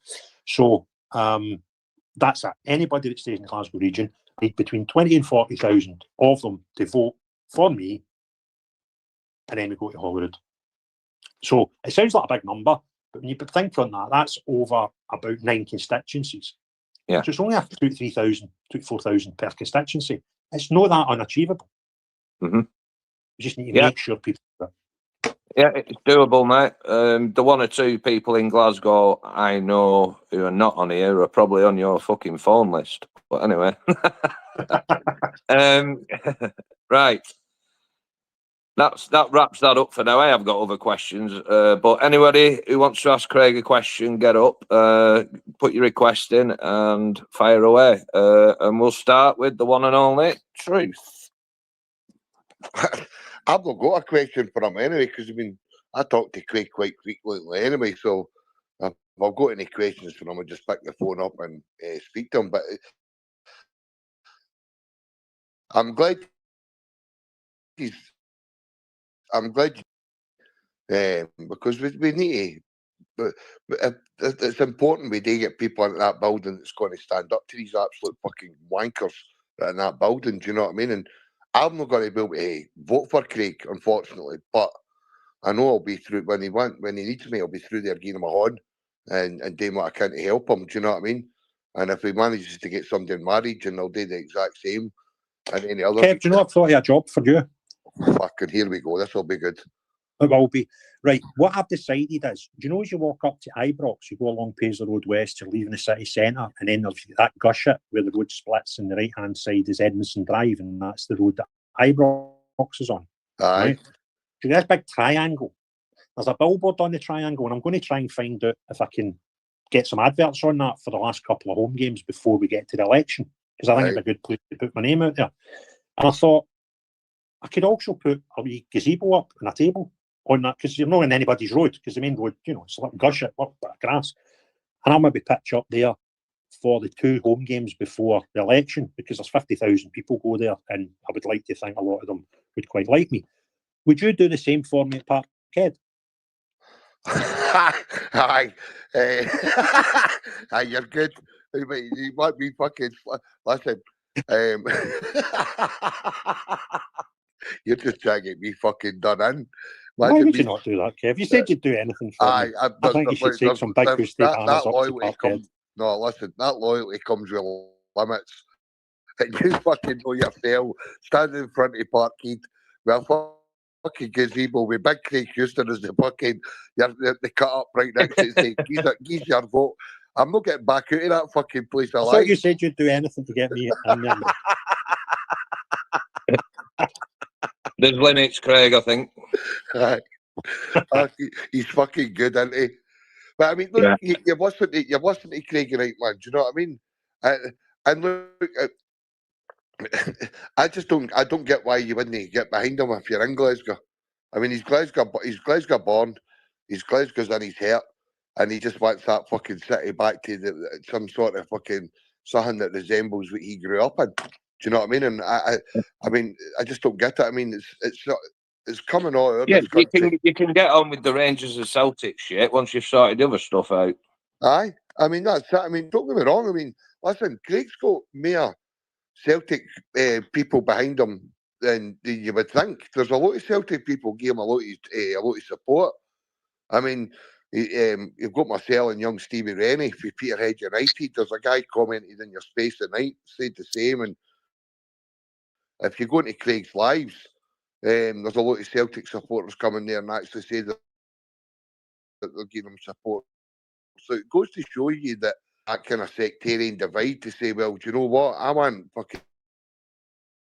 this country be something normal again. Do you know what I mean? And if you're in the Glasgow area, then these people are saying, well, do you know what? I'll lend you my vote, Craig. Just get in there and cause fucking mayhem. The thing is, listen, if I need to go and argue the point that putting me in that place is more sensible than putting a reform candidate in or an advanced candidate in, I'll need to do that. I'd rather not. And the kind of way to get around it's dead simple. Unless they put up, advanced were considering at one point through their members telling me, putting people on the second vote only up here and not putting them in the constituent vote, well, that becomes a direct competition for my vote then, right? But if they had somebody in the constituency and I was in the region, I can say to folk at the door, who do you want to vote for? Well, I quite like advanced. Great, go and vote for them on the first vote and give me your second vote. Right? Who do you want to vote for reform? Great, go and give them your first vote and give me your second vote. I want to vote Tory. Fantastic idea. Vote them in the first vote, vote me in the second vote. And let's go to town.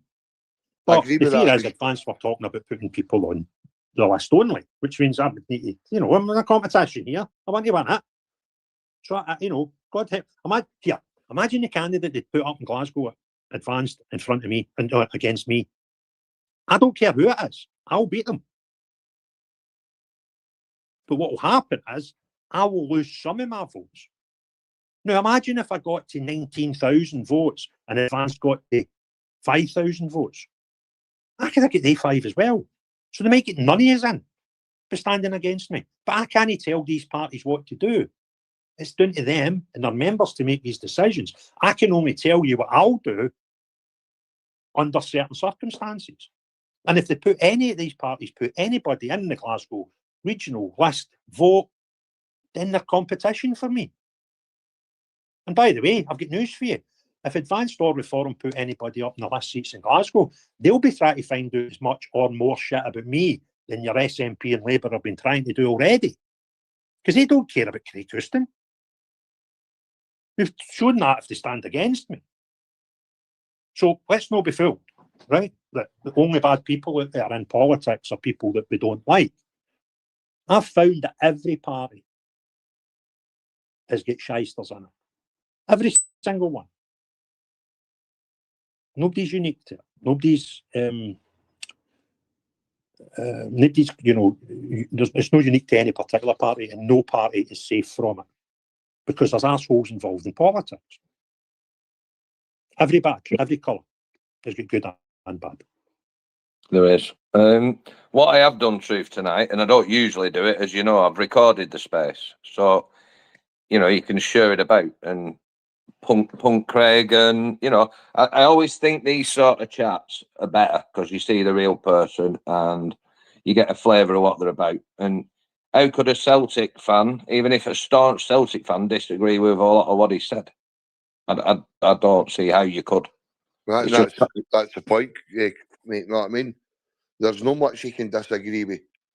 I mean, look, my journey with Craig was I was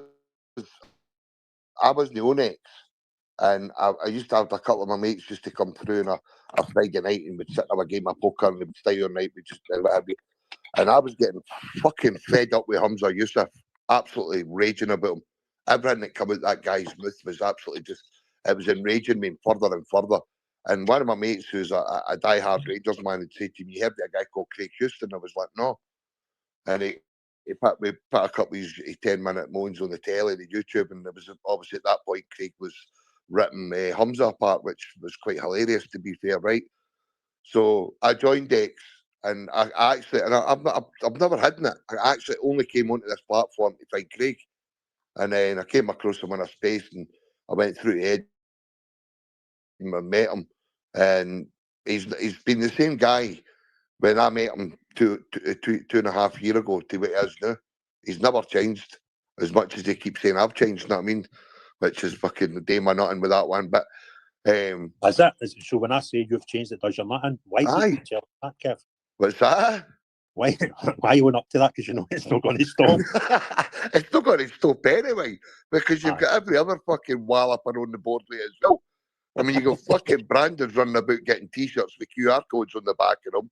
You got fucking Big Robbie going and getting mugs made up with Kev Skynes. Fucking honestly, fucking he's a bit. Oh wow! Right, see on that, right? What? I got asked, mate, right? One of the first spaces I ever done as a guest when I decided I still didn't know how I was going to do it, right? I just decided, right? Enough people have said you should stand for election, kind of. I'll give it a go, right? And somebody said to me, Craig, you're not going to be the first minister. So what can you do for me in Holyrood? I thought that's a great question. Because the SDP have got great policies. But unless I'm the first minister, I can't guarantee getting any of them in. What I can do is once I get in the place, I can maybe put in bills to try and get people to vote for the stuff that's on our policies, right? That's how it works. But I can't guarantee it to anybody that any of them will get through unless I happen to be the leader of a party that had a majority, right? Then you can make these promises. I thought, that's a great question. I said, well, I'll tell you what I'm going to do. I'll fight your corner. And I'm going to get the same sticker made up twice. And the sticker will say on it, remember, you serve them. They do not serve you. And I'll put one of those stickers on the sun visor in my car. So every time I get in my car, to go to my work in the morning, I see it. And the other sticker will go on the monitor of the laptop or the computer on my desk in the office that they give you when you're an MSP. So that every day for 5 years, I'll not need anybody to come on a space and say he's changed. I'll not need anybody. I will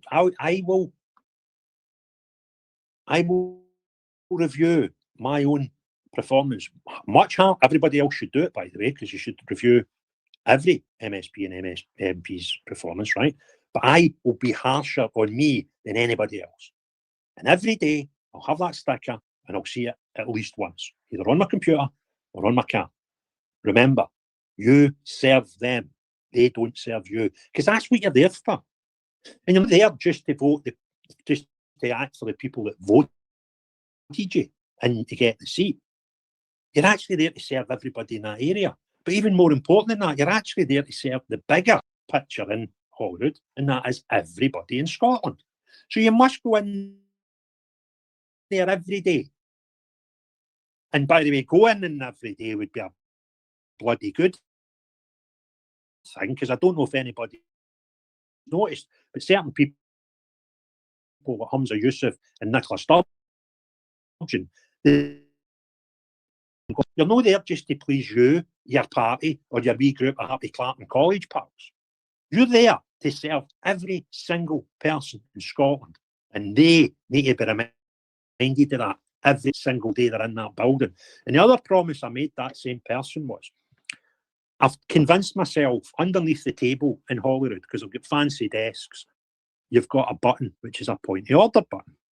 So if something's been said in a debate and you want to interject, you press your point of order button, and the presiding officer will say, "Hi, Mr. Houston, your point of order is," see that button? I've convinced myself it's a bright red button, and I guarantee the people of Scotland, if that is bright red, mine will be pink by the end of my 5-year cycle, because I will not give them a bloody inch of any of their shite. Every time, point of order.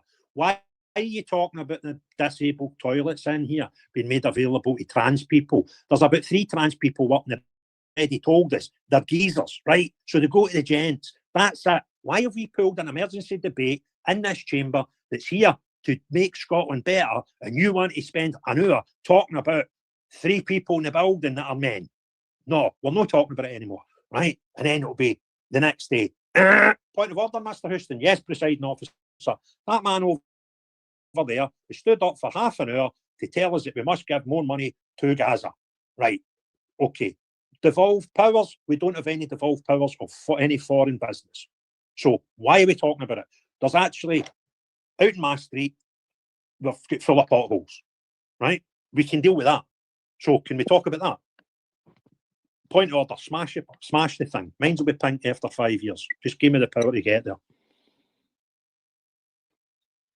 I had another question. Is there anybody besides yourself with your sort of mindset from the SDP or indeed any other party who's never been in Holyrood before with a chance of getting in? I've not seen everybody's delegates yet, so it's hard for me to say. But what I will say is, see the ones that have shown their hand and put their delegates up, I wouldn't have any of them in my road. Fair enough. They just seem to be just more of the same as what we've already. You know that saying, if you do the same tomorrow what you've done today, you'll get the same result the next day, right? Well, that's what I'm seeing in front of me. Yeah. We've got a leader. The only person in Reform I know that's standing for election will be the leader, because it'd be kind of weird if they didn't, right? Right. And see if you know anything about Scottish politics and Scottish question of independence. He's got a yacht, which I don't have a problem with. If somebody's done well in their life and they like yachts, because I put a post about it, oh, you're not out of a yacht. Of course you're out of a yacht. You work hard, which I believe that man's done, built a career, got yourself rich. You want a yacht, go and get a yacht. That's not the problem. He called his Braveheart. Now, for those who are not in Scotland, Braveheart was a piece of Hollywood with some slight references to an actual historical event, but probably 10% of the movie, and they made a blockbusting movie with Mel Gibson, right? Scottish nationalists up here think that is a non-fictional work, and actually build their whole desires on it, right? It is held up as a shrine to Scottish independence. And we've got the leader of Reform named his boat. He didn't buy it with a name. He named the boat Braveheart. Go and tell me any self-respecting unionist in Scotland that would name anything Braveheart. They don't exist. So even this guy, who should be the guy that all unionists in Scotland should get behind, is kind of no reading the room. Don't tell me you're a unionist. You might be a unionist that you might just prefer a union to not having, right? I would put and die in my sword to protect this union. Yeah. That's a unionist. Yeah. Somebody that would just prefer one is not a unionist. And I don't know anybody that would die in their sword to protect this union in Scotland that would call anything that they own Braveheart. Yeah. That's, like you that's said, what we've got.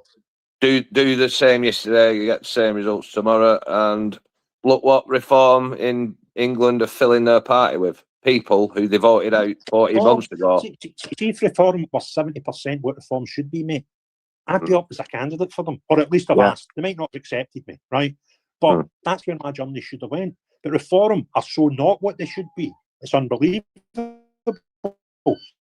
I don't have a problem with anybody putting a hand up and saying Reform are shite, but they're still probably the best. That's the people that defend. The default setting is, it doesn't matter which shite Reform do, I'm going to defend them. That's my default, regardless of whether I'm right or wrong. I can't be dealing with that. No. Genuinely, I've had grief since July 2024 of Scottish Unionists, ones that stood beside me fighting for Rangers, really, really have pops at me because I won't toe the party line and go, Reform are great. See if Reform do something great, I'll tell you they're great. See if Reform do something bad, I'll tell you it's bad. But do you know why? Because that's the way it should be. Yeah. Research and destroy. Have you got a question? Hiya, Dropped Craig. a cup. Hello. Hiya. First of all, thank you for doing this space, because I'm sure a lot of people in this room, like me, have absolutely no idea what's going on in Scotland, because we're so involved with what's going on down here. So thank you very much for coming in and giving up your time. You spoke about your journey, and to me, it would put a lot of people off, especially when you got into the politics side of putting their head above the parapet with everything that they're trying to do to you. But, you know, I can't help but have massive respect for you, because you are not letting this stop you, because you clearly care about Scotland. You care about the people of Scotland. So, you know, it's people like you, Craig, and like you said earlier, you've got your own stuff that you want to do as well. You've got your party, you know, you've got your party, you've got your manifesto, etc. But you also want to put your own stuff into that. And a lot of these people that stand, from what I see, you know, it's all about the party politics. They don't even inject any of themselves into their candidacy. And, you know, I'm kind of with Chris on this. I'm so sick of party politics in this country at the moment that I'm just getting behind good people who want to make a change, you know, and they're not here just to toe the party line, or, you know, be indoctrinated by what goes on inside the political machines of each party, because, you know, each party has their faults, and they have major faults.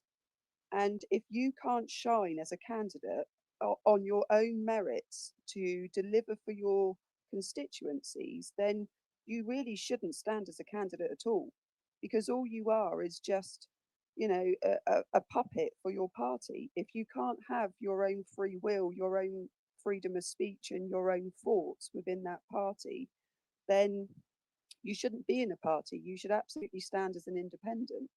So your journey is incredible to me, that you are still in the fight. You haven't, you know, you haven't let it deter you in any way, shape, or form. And if I was in Glasgow, I would absolutely 100% vote for you. So thank you very much for everything that you're doing, everything that you've done already, and more power to you. And just because I'm not in Scotland doesn't mean that I can't promote you on X. So I will absolutely promote you from now on. Thank you very much. Craig, I've sent you an invite to speak again. He seems to have dropped down, and we are having some fucking bad technical issues. Tammy was trying to get up for about, I don't know how long. Have you got the invite, Craig?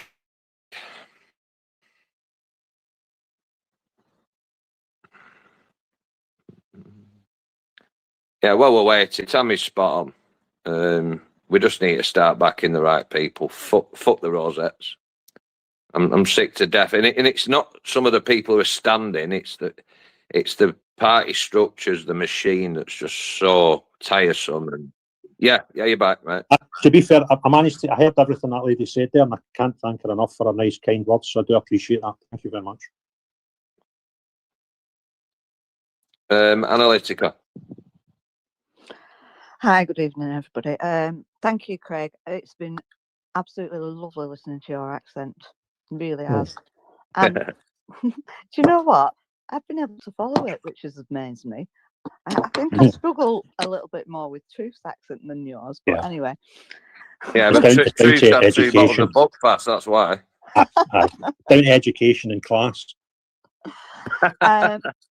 Right, this is a difficult one for us in England because I know we're close to the border in many ways, but I'll be honest, like Tammy said, I don't know an awful lot about Scottish politics. I even had to look up, the SNP, the SDP, and everything before I came on here to just find out what what the main politics and views and goals were, which I'm glad I did actually.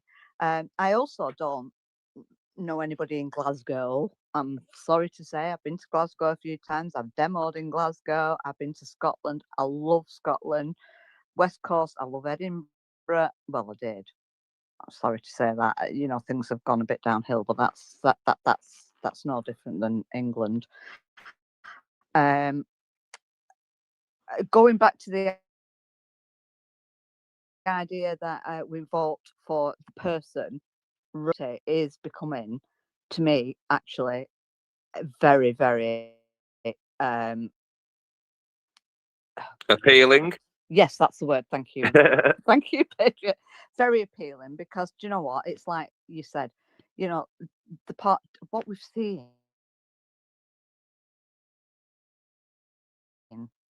today, the meltdown of reform because advanced dead candidate in Gorton and Denton has just been pathetic, absolutely pathetic.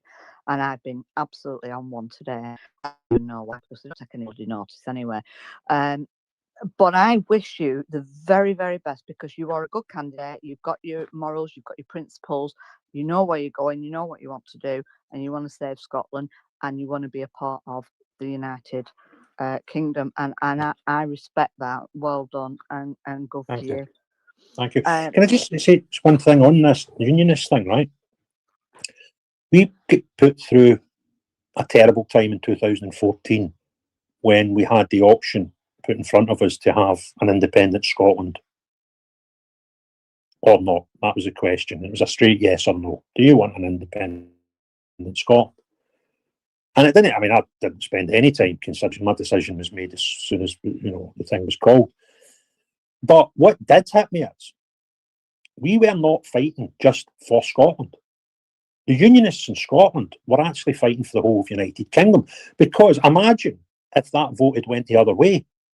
The Unionists in England and Wales and Northern Ireland wouldn't have had a union because the union would have... Now, it might have been something else, but it wouldn't have been the United Kingdom of Great Britain and Northern Ireland because that wouldn't have existed without the key component of it.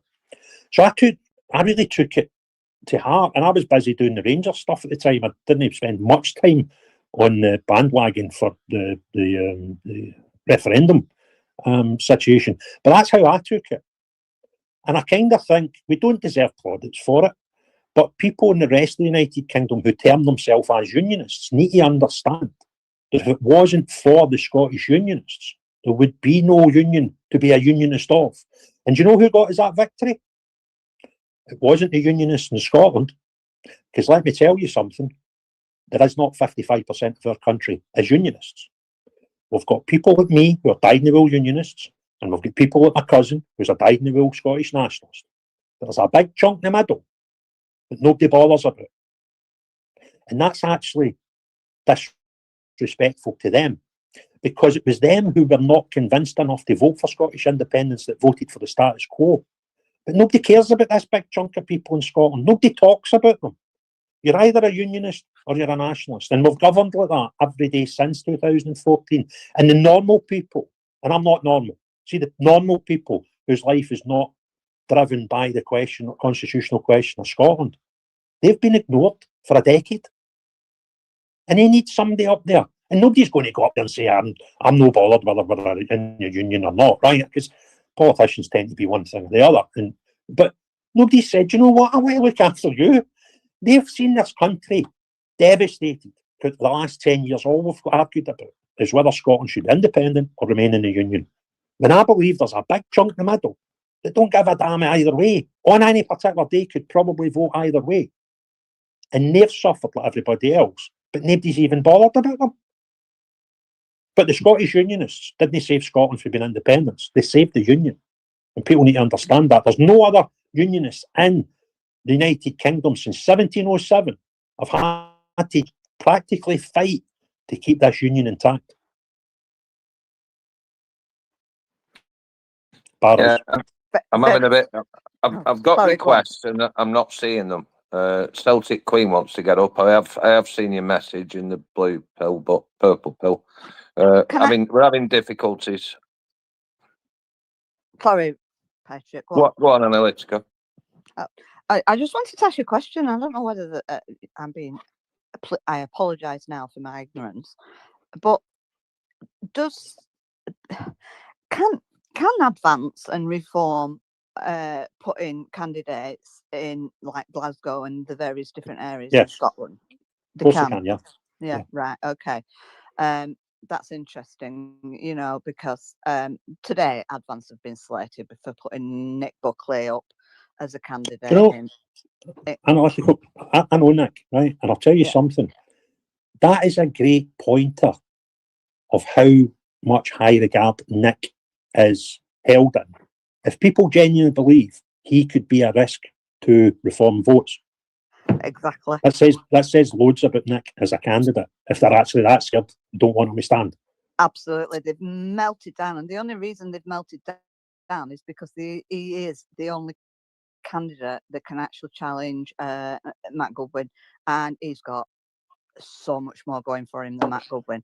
And this is there's not got the money behind them, the Matt Goodwin. Reform Advance are doing well. They've got 300,000 plus members, so they have good money behind them, but they will not be able to compete financially with Reform. That's one big thing you cannot take away from Matt Goodwin's campaign. They'll throw fortunes at that.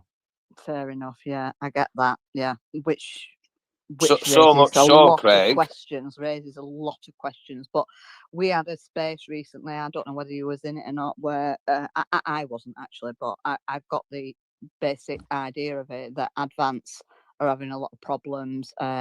Burgess as you know, has gone because it's not appearing that this college is democratic, and so I think they're going to cause damage to themselves if they're not careful. But I think Nick Butler, UKIP member, and I will start, and I'll promote you, Craig. Thank you. Because I know you mean well, and you've got Scotland's interests at heart, and you've got the kingdom's interests at heart. Listen, the only truthful thing an MP or an MSP can say is they can't tell you that they'll stand by their manifesto and guarantee you'll get through. That's nonsense, right? Nobody can promise you anything. All I can promise anybody in Scotland is, see if there's something dear to you that agrees with me, I'll fight your corner every step of the way. That's all I can tell you. I can't guarantee you I'll make a difference to migration, I'll make a difference to protection of kids and the protection of females in our society. I cannot guarantee that. But what I can guarantee is, see, on at least those 2 points, I'll fight every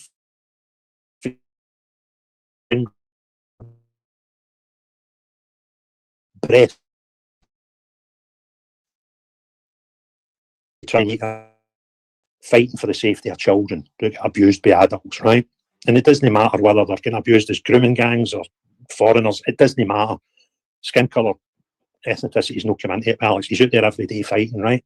I will do everything in my power to push the government to give better protection to not only the children, but for those that don't know, Alex held a paedophile for about half an hour or whatever in a field, right? Till the police came and get charged with abduction, because in Scotland we don't have the same protection of citizens' arrest that you get in England, right? That's not right. Things like that. My own auntie was arrested in Charleston, went to court for stopping a shoplifter coming out of a shop. She got charged with racial assault because we don't have protection for citizens arrested in Scotland, right? Well, we kind of need that. Now, can I guarantee that will happen if I go to Holyrood? I cannot guarantee that. But I'll guarantee something. I'll push for it. And that's all we can promise. So anybody that tells you, vote for me, I'll stop prostitution, vote for me, I'll stop the drug issues in Scotland, I'll vote for me, what a shite. You can't guarantee anything. We've now got the SNP telling us, by the way, this is the best yet. Vote for us, and we'll get rid of Keir Starmer. So what they're telling the Scottish public is, vote for us in the election on the 7th of May for the Scottish Parliament, and we'll guarantee you that will get rid of Starmer. Now, anybody that wants to believe that and vote on that basis is howling at the moon. They deserve to get lied to if you're going to believe that nonsense, right? So we need to get people to be straight with you, right? Now, I don't care what rosette you're wearing. If you're bound by a rosette and you want to stand against me, I can't have you going up and talking shite. If you want to take my vote and take my seat in front of me, I'll fight you tooth and nail to get that. And see if I get it, I'll fight tooth and nail for 5 years when I'm in there. So you can agree with my politics or disagree with my politics. Go and find me another politician that'll tell you that. And actually mean it. Yeah, you're absolutely right. I agree with you. Can I just land my last point on this? And it's a slight pushback, and I don't mean it in any disrespectful way whatsoever. But very early on, when you were talking, you were saying about we need to stop making it so attractive for these illegals coming over Yes. and everything. I think if you remember, now I agree. A lot of them are doing that because they get all the benefits and all the rest of it. Yeah. But I actually, if you look, and I know truth, and he'll be thinking, oh my God, she's going off on looking at all the political global elites and shit like that, because I know he's just focused on what's happening in his area, and I get that, I do totally. But as part of the research and looking into these things, I think you will find that you can look anywhere on the internet, on YouTube, and you will find Muslims, Islamists telling you, imams, everybody telling you quite clearly that they're on intent on taking over the West. They want to raise a caliphate. They want to rule. They want to get in and do everything. And that is very important, because we have to know our enemies, and they are the enemy, because they are the ones ultimately at this moment in time which is my main concern, is all these illegals coming in, raping our children and our kids, and that goes across the whole of England, Ireland, Scotland, Wales. That is the issue. Starmer's not going to stop it. I don't even know how they're going to stop it, to be honest with you. I've already explained my theory behind why it's going to be difficult to stop, and that's because we've created such an industry behind it. There's so many factors to this industry. You've got the hotels is a big obvious one. You've got but they're just intent on beating the West regardless. Do you know what? Yeah. Some of them that are coming in, I agree with you. If you stop benefits, you stop the hotels, you stop all that stuff, they probably won't bother coming. But there's some of them that are really extremist Islamists, and I suspect, that our whole kingdom at this moment has got sleeper cells all over the place. And at some point in the future, when the numbers are right and there's enough people, enough immigrants in here, they're going to wake up. Ask you a question then. The numbers are obviously not right just now because it's not happened already. Okay, so the theory so the theory is they're going to wait till there's enough here, and then we blow a horn and we attack. Right? If that theory is correct, right, and your fears are correct, then surely we need to, when most of them will be coming here illegally, we need to stop the illegal ones first. That's got to be the starting point. And the other thing is, we bring 1 million people a year in net. What I'm saying is, as a starting point, we must stop we must cap it at something. And 50,000 kind of sounds like a good number to me before we start to take grasp of where we are. I think it was Rupert Lowe was telling us yesterday, the other day there, that we don't have 70 million people in the UK. I kind of agree with that for loads of reasons, right? We kind of need to figure out how many folk we've got here. If we don't know how many people we have in this island, how do we know what size of national health, what size of motorway system, how public transport's going to work, how schooling's going to work, how many houses we need? We don't actually know how many people's here. It's ludicrous to expect anything to work well when we don't actually know the figure that we're starting with. So we need to get a handle on it. And the first thing you need to do is stop the people coming here illegally, right? And we need to cut drastically. We've been at over 1 million, I think, per year for about 20 years now. That's mental when we don't know how many's here to start with. And I don't mean them, I mean us in general, the whole population. We don't know the number. So we need to kind of know. And then and only then how can you plan a national health service, any infrastructure, housing, energy, drains? How can you plan any of this when you actually don't know how many people we've got? And we have an open border policy and we bring them, just keep coming. And then with that, you've got the knock-on effects. Now, regardless of the migrant problem, right? Because people always say, oh, you just blame the migrants. Okay, well, let's just ignore the migrants for a minute, right? If our population numbers growing all the time, we know roughly statistically how many bad people we're going to get per 1,000 people. So we need that amount of presence. Well, when we don't know how many we've got, how can you even plan that? And then statistics prove to me, you're not being a racist by saying this, but people that are coming in illegally are more likely to break the law. They've actually broke the law on day one when they arrived, but some people are convinced that that doesn't make you illegal.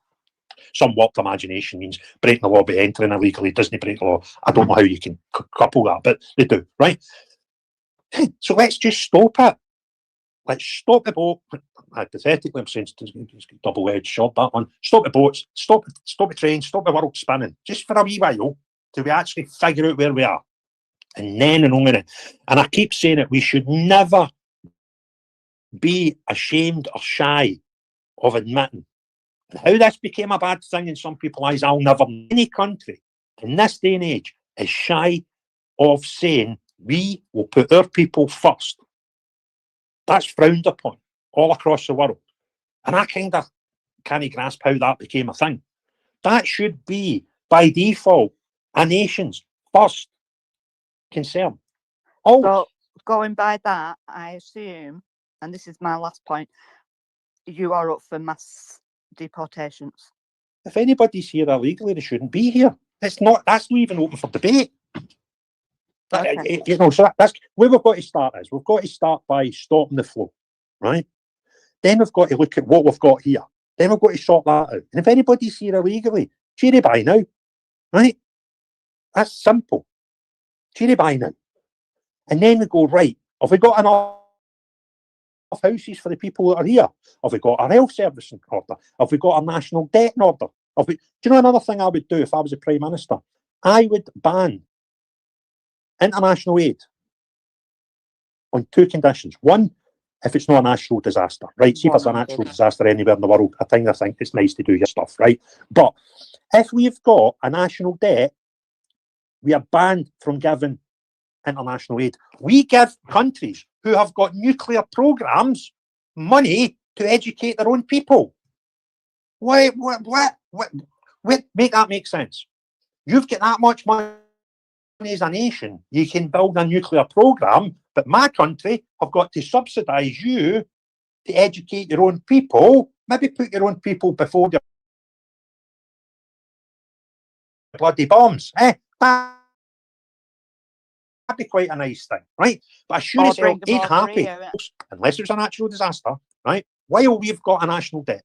So imagine if we had a policy, a law, a legislation that said zero international contributions while we have a national debt. That's billions a year. Billions. Even the Scottish Government, who have got no foreign policy, have got millions a year to give away in foreign aid. And you're like, well, What for? We've still got kids in our own Scotland who are below the Crazy shit. level of Crazy. deprivation. I think Make that make sense. I think the Craig. main point Craig's saying as well is we've got to start somewhere. This isn't put an X in a box and wave a wand and it's all sorted. It's going to take a decade just to sort the illegals out, and we've got to start somewhere. And the illegal immigrants is the place to start. The mad thing is as well, Patriot, the illegal immigrants could be sorted in a heartbeat. We don't need the laws to do it. We've got laws to do it. We just need the will to do it. Yeah, but that's where we need to come start. up against the corporations who are making millions and billions every year out of this industry that we've created called immigration.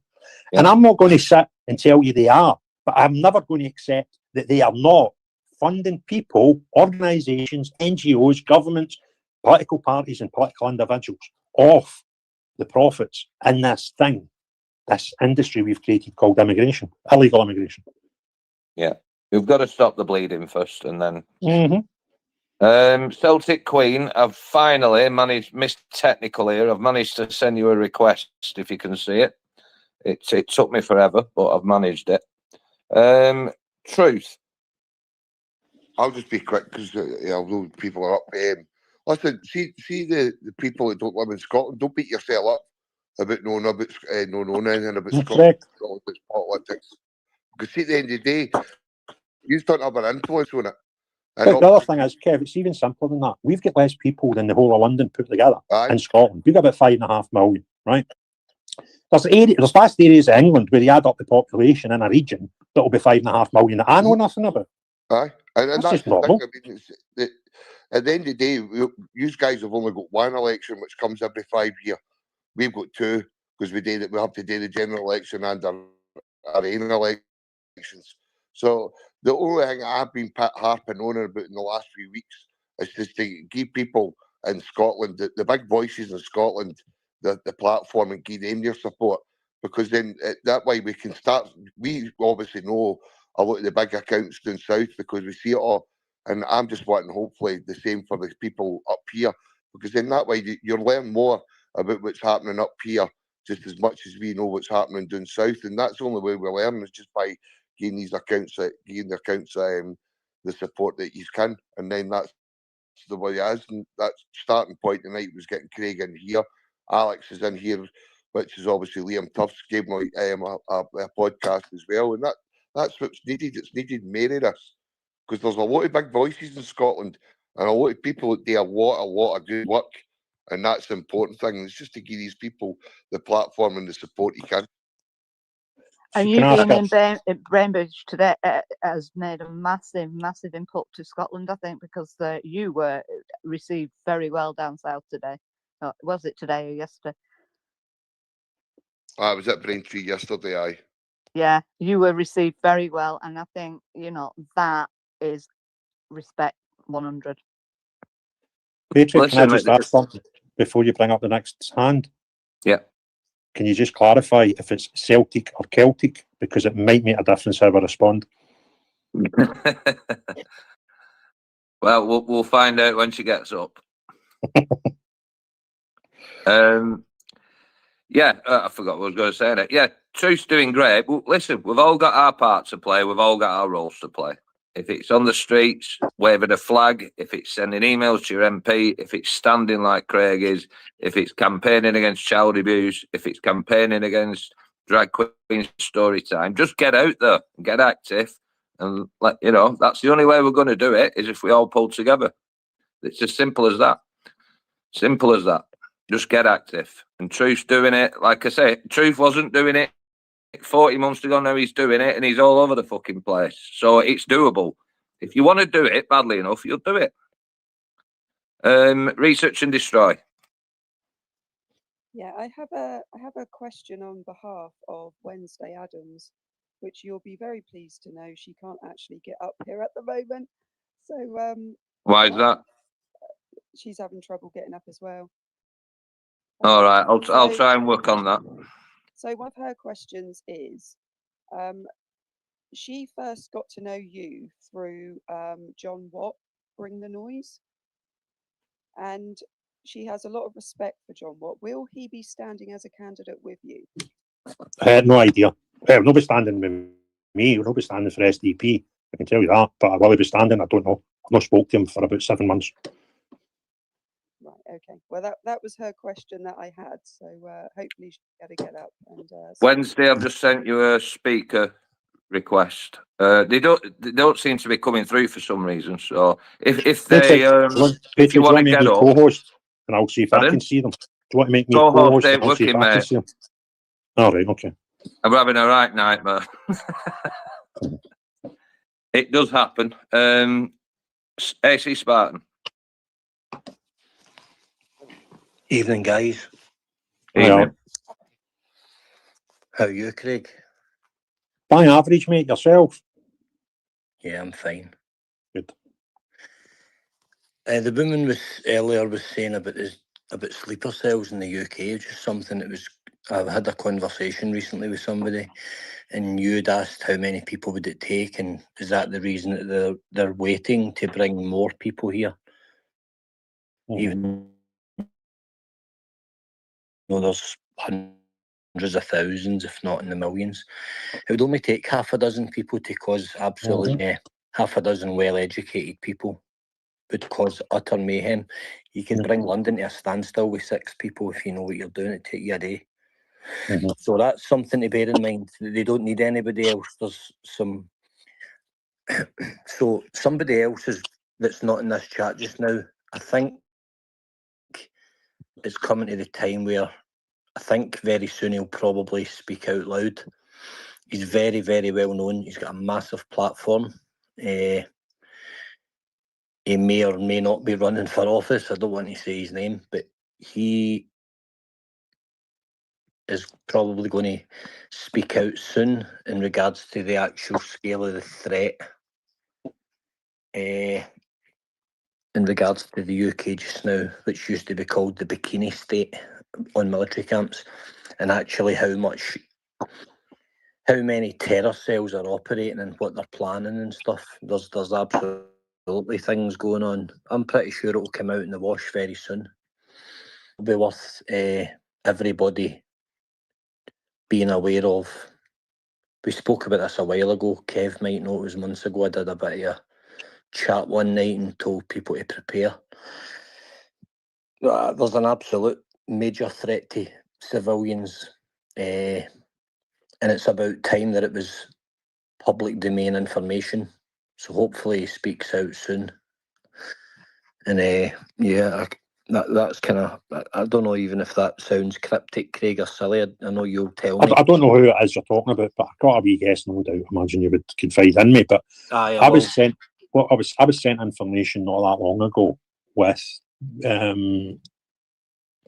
somebody suggesting that somewhere not far from where I am just now, within a sort of 40-45 minute drive away, there was a group of people preparing for something, right? Yeah. I went, no problem. What you need to do is do one of two things. Either give me the evidence and I'll go and shout about it, or I'll give you a microphone and you can shout about it. And I can't because of X, Y, and Z. And I'm listen, I don't have any problem. I've knocked back 3 stories in the last week where I've simply said to people, no problem, I'll platform that story. When can I meet you to record your podcast? And it's, I can't. No problem, we'll either can I, right?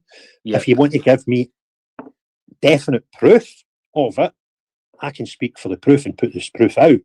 But if it's just I know, I heard, whatever, then you need to come. So what we need is, and you and I both come across this all the time, Alex, we spoke about it often enough, is the amount of people that want you to do something about their problem. Yeah, every day. But they're not willing to do it.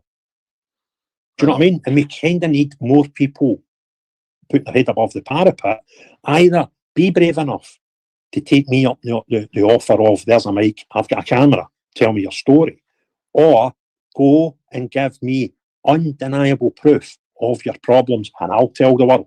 Because you've seen it, I've seen it. When I do it, it's I go to Paisley and stand outside an old folks home and tell folk this is going to be a migrant to tell within a year if you don't do anything about it. The newspapers fill it with, there's Craig, he's not from Paisley, he's turned up in Paisley because he's a racist and trying to stir up racial hatred. Yeah. And I'm getting I'm getting contact from inside the actual council telling me, Craig, your video was enough to stop that. But they're going to make you the scapegoat.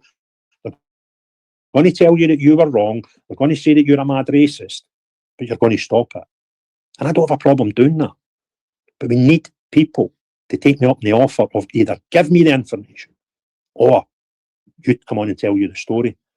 And I understand why some people just don't have the gonads for it, but it doesn't make it less frustrating. I know.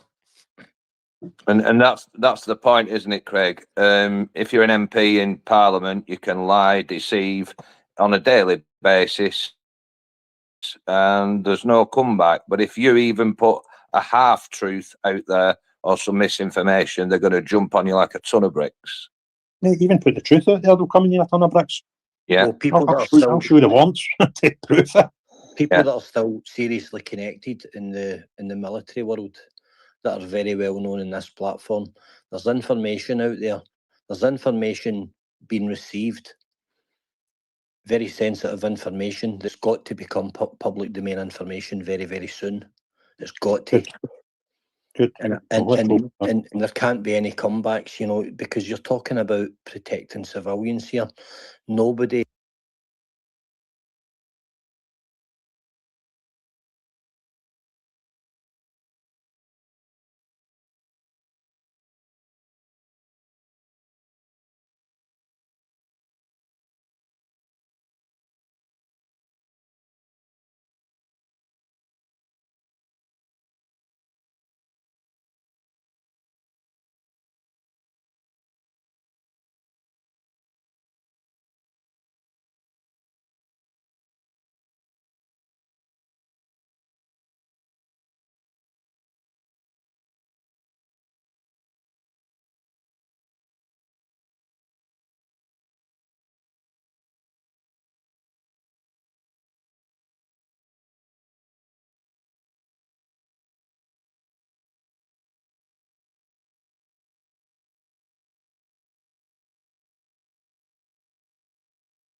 He said, what do you mean? I said, what do you mean? I said, I don't know, but it's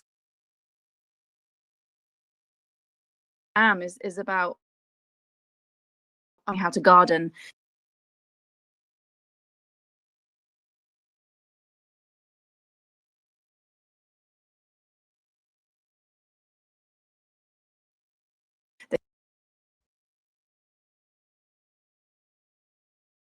Important that we do think about whether we vote or not, and if we don't, that's okay as well, because half of the people that vote, 51% of that, we know is women.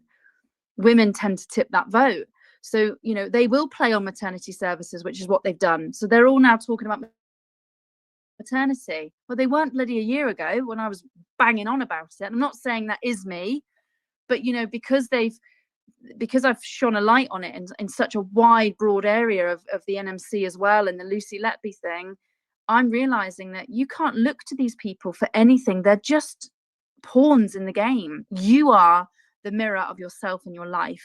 And so for me, I want to get my point. This is my point, Victoria, Yeah. about backing individuals instead of parties. Yeah. Now, we go to the Nick Buckley example. He's received dogs abuse for daring to stand in his own town in a democratic election from Reform voters, who are all patriots, apparently, and all supposed to be on the same side.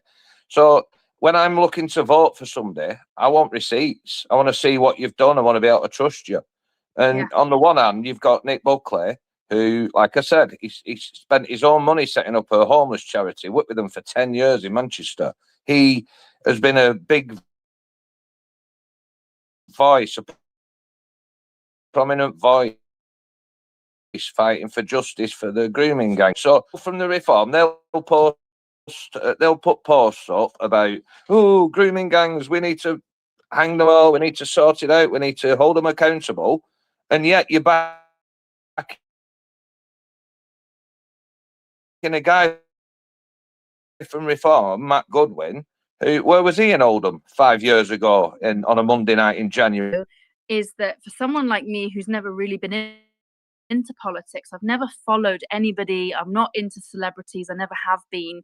I think the only person I've ever loved was when that guy that won the Olympics, the 5,000, the gold medal. I watched that whenever I went for an interview because I was like, there's so, like, he worked so hard and buzzed up the people and everyone was behind him.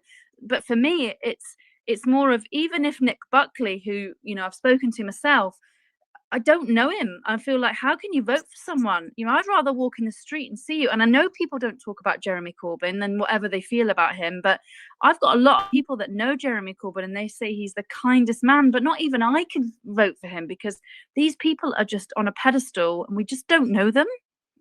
Yeah, that's the hard part about this, isn't it? Yeah, it is very hard. But like I said, that's my point when it comes to myself. Yeah.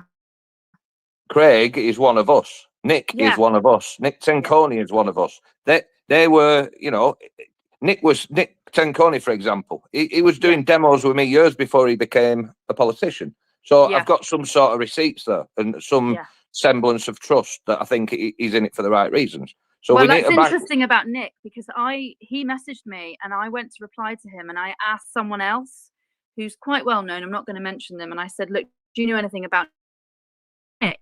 That's what Nick saying, oh, do you know in the mechanic road, are they reliable? That's exactly where I was at, because I'd lost trust with everybody. And someone sent me a horrible screenshot of information about him, Nick, and I sent it to him. And then Nick was innocent in that, but then it had already been tainted, and that person didn't want me. For me to navigate through this is I sit still, I meditate, I hold space for myself, and I just work through if that person is right for my life. And they might be right for everybody else's life, but not for mine in that moment. But anyway, guys, we are absolutely piercing that veil with those motherfucking satanic bastards. Sorry. Craig, do you want to come in on that? No, it's lovely to hear and shocking to hear at the same time, mate. But if we all do something, then getting everybody's problem solved is a bit easier. So, you know, I think we're past the point where doing nothing is an option. Whatever your concerns are, whether it's immigration, health service, midwifery, child protection, women's rights, trans issues, whatever it is that you're not happy with, and we're probably all not happy with all of those things to a certain degree, it's just the order we need to change for each individual's preference. Then if we do nothing, we don't deserve to get a victory. So we all need to do something. And whether that something is, I know that I'd love to have 150 type of people like me up for election in Scotland. That would be fantastic. But I'm not stupid and naive enough to think that that's possible. But that doesn't mean people who maybe can't, for whatever reason, stand up for election should do nothing. I mean, look at Kev. Look what he's been up to the last few months, driving 500-600 miles to talk at a protest and give everybody the support he does online. So he's doing something, and we kind of all need to do something. If to do nothing's not an option anymore. It's past that. Yeah, absolutely correct. Right, the getting more famous by the day on X wanker finder has stepped up. Good evening. Good evening, everyone. How's everyone? Can I just say something before? Right? Can I just say something before you talk, mate? Obviously, for political reasons, I can't pronounce your name properly, so I'll just refer to you as W. See if I ever make it to your top 3, mate, I'm retiring, right? Because you're a good judge of character. So if you've ever got me in your top 3, do me a favour, send me a DM, and I'll retire, right? No, Craig, I already think that you're not a wanker, mate. You speak a lot like most people have become down time and time again, and what you say just speaks a lot of sense.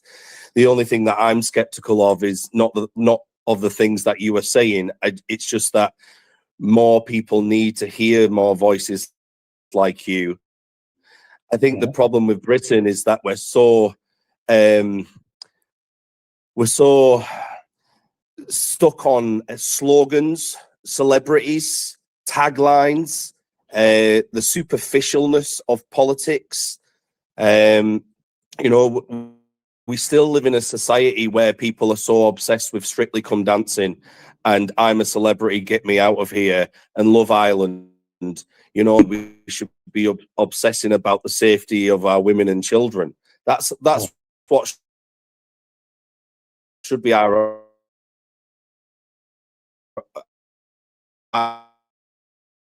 obsession. And why with people like this and Tammy, you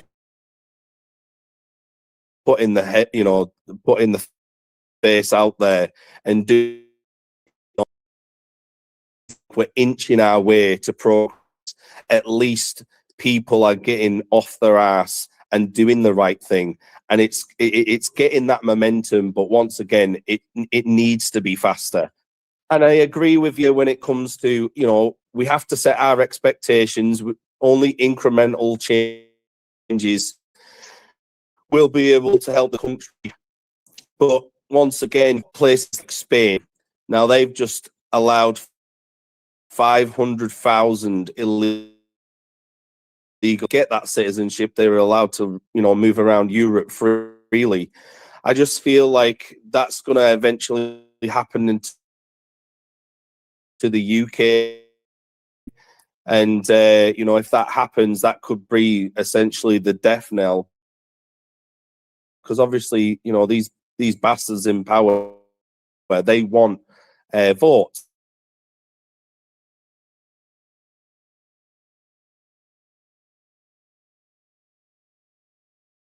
Votes. When it's the election time, there's always recounts of votes because it's sometimes between 10 votes in some situations. So we really need to get on board and educate people. And like you say, the tactical voting makes sense, but people need to be educated. So, I don't really have essentially any questions for you, Craig, in particular, because, I know what you said, but only 25 reposts.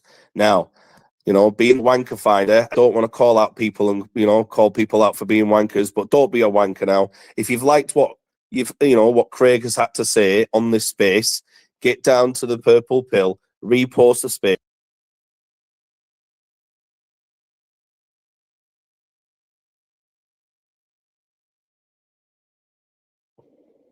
Speaking about, you know, I will always have respect for people who get onto a space, talk to normal people.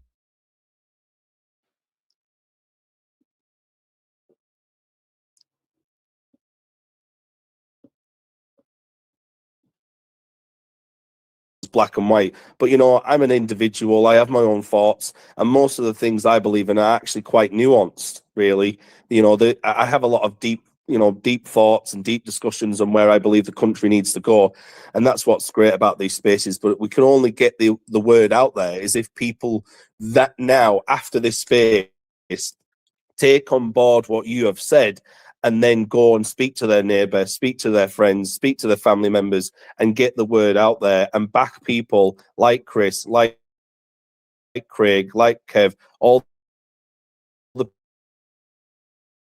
people. Again, you give me a glimmer of hope. That's what you give me for countries, for Britain. So thank you very much. No, thanks, mate. I appreciate your kind words. What I would love to do is, right, see if I can get this gig done and I can get in that place for 5 years. I'll make some bloody racket when I'm in there. Right? And if I can go and do it for 5 years and inspire in 5 years,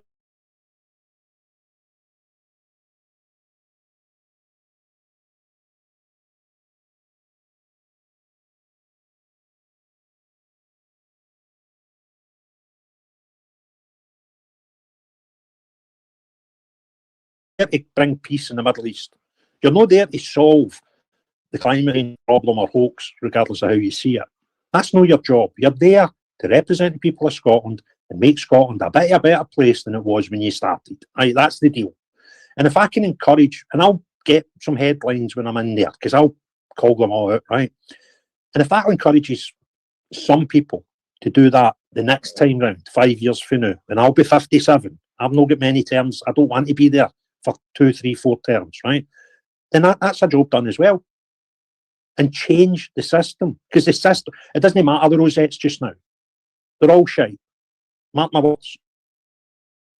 Reform will be probably a better proposition than we have just now if they win an election tomorrow in Westminster. But they're not what some people portray them as. They're just slightly better than the Tories and Labour before them. So they're still not even that good, right? So it's not, we don't need to change part, not normal policy. I'll be part of the United Kingdom over the next 5 years, and I would love to walk out that place knowing that there's 4, 5, 6 that have been successful at the next election because of somehow been inspired by this aging, fat, bald guy getting in there and making some bloody noise. And that's it. Craig will, he'll hold to account, but it's for the people who vote for him to hold him to account on the job he does. 100%. Yeah? That's how it's supposed to work. Now, That's it. you can gain, I think you can judge a lot by a person by what Craig's done tonight, and take questions without no scripted questions. He could be asked absolutely anything, and guess why he's not scared of coming and doing that? Because he's nothing to hide. There's no bullshit. Keir Starmer wouldn't come on here. There ain't a politician in Westminster who would come on here because they get ripped to fucking shreds. But it's easy for me to not be a liar. Do you know why? I've got a terrible memory. Do you know what I mean? Listen, See, when I was a youngster, I would tell wee white lies. Did you do that? No, no, no, it wasn't me, right? Then I found out I wasn't very good at the game. So I started to realise, just be honest. Do you know what? Yeah. See if honest gets you fucking slapped behind the back of the legs. It's the better that you're going to get when you get caught lying and you smash the fucking dinner plate as well, right? So just tell the truth, right? But and that is ultimately why Craig will cause an absolute shitstorm in Hollywood, because they're not used to honesty.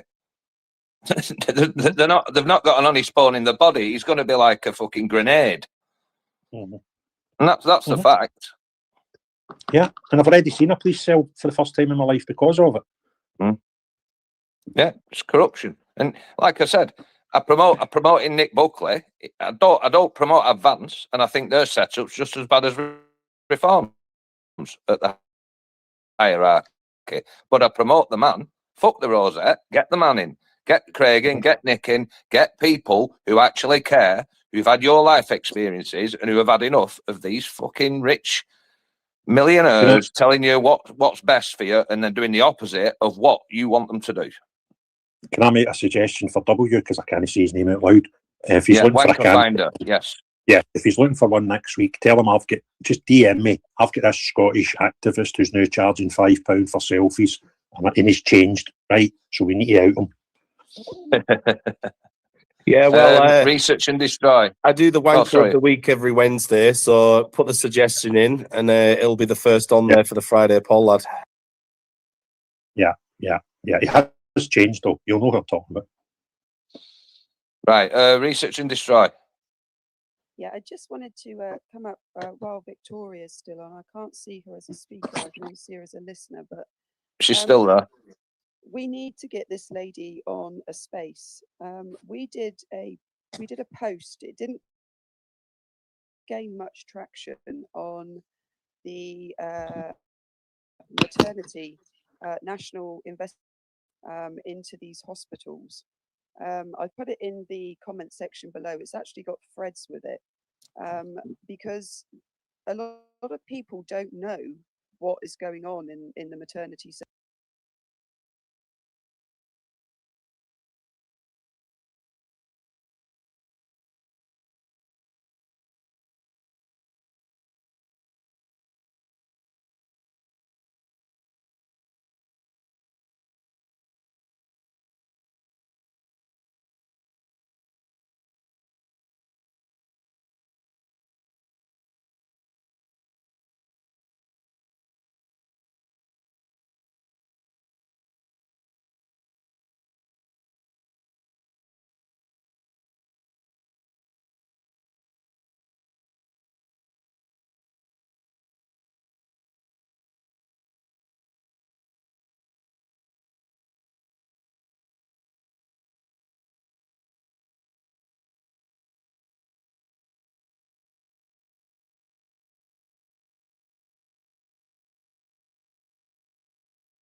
yet they haven't managed to master the drug problem. So we death rate in Scotland and still one of the biggest issues. So why would they, it's almost like, well, we'll stop you drinking, but you can keep on taking drugs. Yeah. It's they They're have right good at that, but you've got to give them credit where credit's due. I think 4 years ago was the first time we became the drug death capital of Europe, because we managed to kill more of our citizens through drug use, misuse, per capita than anybody else in Europe, right? And we've managed to maintain that. It's actually, see, if the football team was as successful as the people that write our drugs policies and we were top league at that, we'd all be celebrating. I But know. honestly, God, how many times do you need to just not change something and hope you get a different result? But see the people in the industry that make the booze, right? It's harder for them now because there's this inverted commas tax on it, and they don't get any of the benefit out of the prices going up. I just make that make sense. But It's just actually, bonkers. nothing doesn't make sense. I See, mean, Donna, even I think the ferries. I say we're mental in Scotland. Politically, we're mental, right? Now, going to do me a wee favour. Help me here.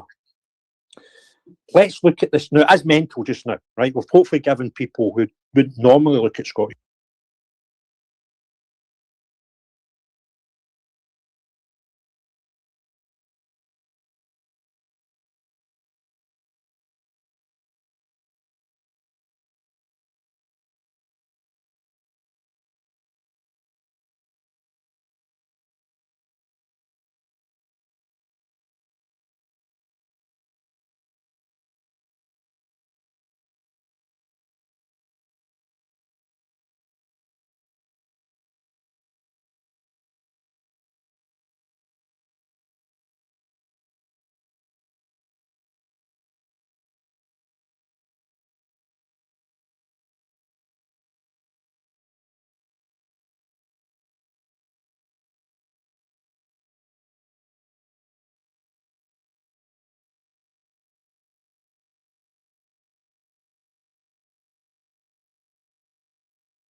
to keep it cool.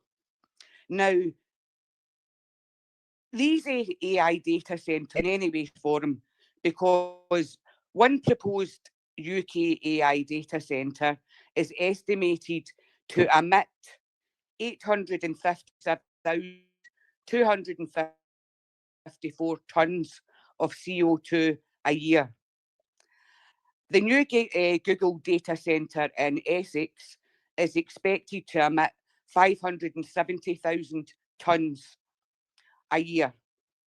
So if we're planning to put these AI data centres all over the UK, how we can plan to be net zero is beyond me. And as well, when I've looked into AI data centres in America, where people's electricity's actually been up, their energy's went up,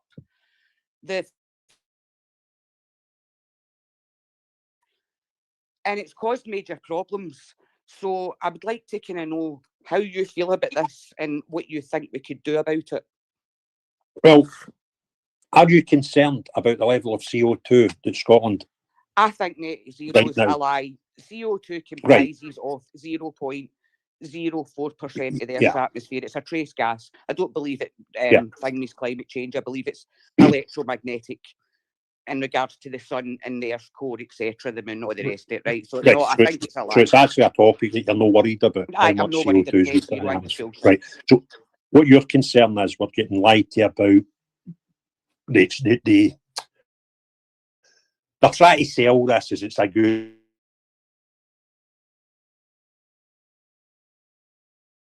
green cuddly thing, having an AI centre. They're trying to sell contracts for a while, right? So it's not generating anything.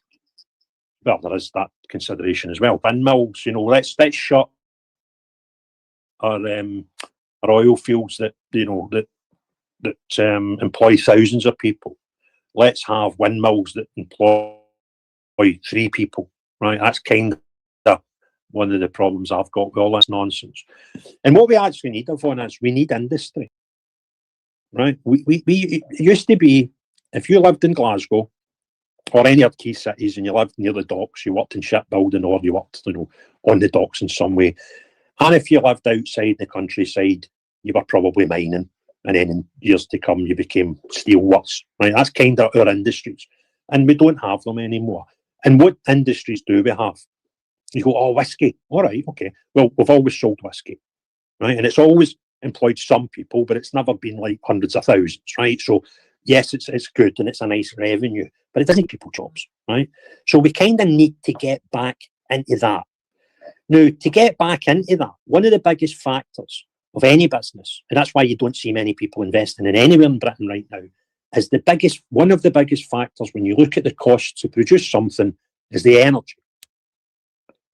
You need an abundance of cheap, reliable energy to attract anybody that's going to bring any value to your nation in terms of investment, which will then in turn employ your people, right? So that we kind of need to sort that out first. Now, I'm not that intelligent, right? But I kind of know, not that far off the Scottish shore, we've got an abundance of a thing called oil. And what we've managed to do is shut down the last remaining place in Scotland that could actually do anything with the oil. Because when the oil comes out the North Sea, you can't then put it into a BP petrol station and put it into a car. It doesn't work. You need to put it into a refinery first. And the refinery can make millions of things out of that oil. It can do stuff for cosmetics or stuff for, medicine. My phone's about to pop and get charger out quick. And that's kind of where we need to be. So we need to get energy. And then we can worry about what industry we're going to have. And AI might be an industry that can employ some people, but it's not going to make us the Scotland that you and I were brought up in, where we sort of made stuff. But we need our energy cheap first. Now, creating oil's not the cheapest thing to get out the ground, but out the North Sea, but it's kind of handy and cheap, and it gives us loads of jobs and stuff. But we kind of need to knock this idea in the head that nuclear's a bad thing. See, nuclears, when you put them up in the Enola Gay, fly them over Japan and drop them in Hiroshima and Nagasaki. That's kind of bad, right? That ain't nice. And when they blow, right, stuff that happened in Chernobyl happened because they were using 1950s and 60s knowledge, right? See, today, you could get a canister of energy produced by nuclear that would last you your life if you actually use it right. And it is green, and it is cheap, and it would give us some industry. And then we've got the ability to go to your Elon Musks or go to your people with his level of wealth and say, Elon, see your next Tesla car, where are you going to build the batteries? Well, I was thinking about having it in Indonesia. We'll see, help you get ownership of that big thing, but in Rangemouth, the refinery that have just shut, right?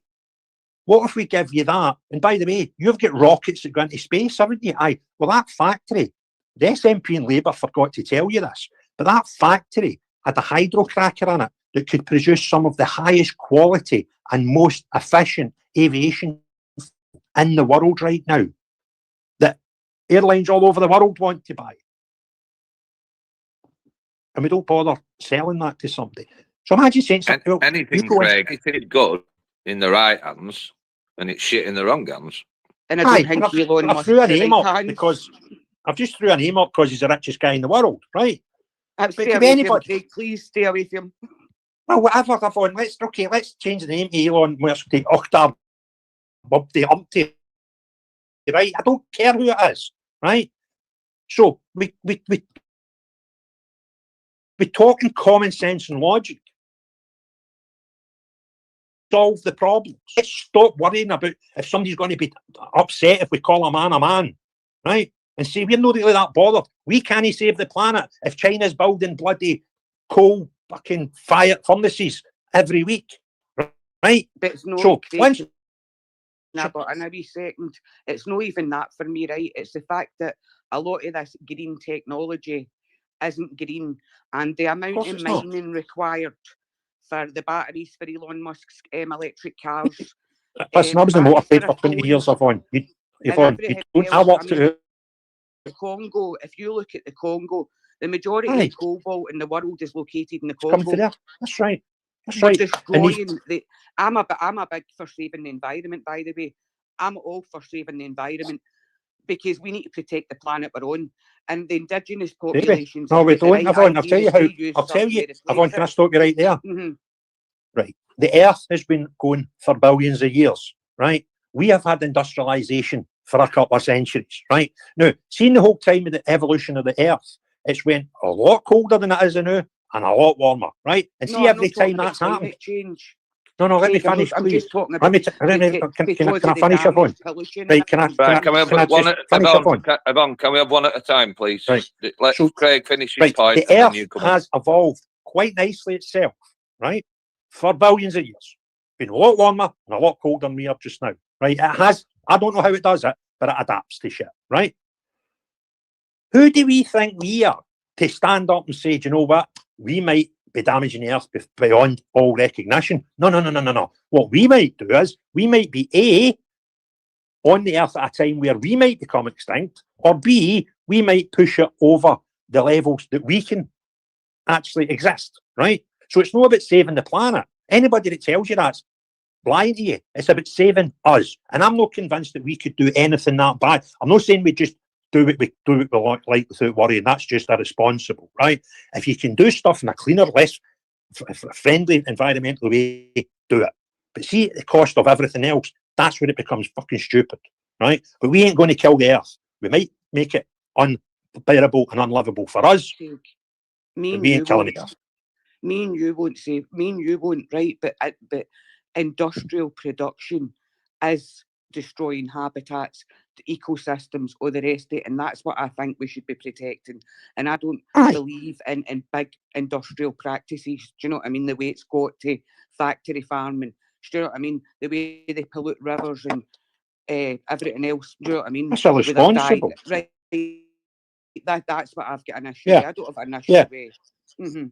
Yeah, and listen, going and getting oil out of the North Sea and producing it so we can have cheaper energy is probably not as bad as a lot of people make out. And there are even better ways of doing it, but that involves nuclear. But I don't know, 60 years, that anything with the word nuclear means it's bad, right? That even includes the nuclear family, by the way. We've been convinced that's bad as well, which is wrong. But nuclear is, when you take it in the Enola Gay and drop it off at Hiroshima, that's pretty fucked up. We shouldn't be doing that to each other, right?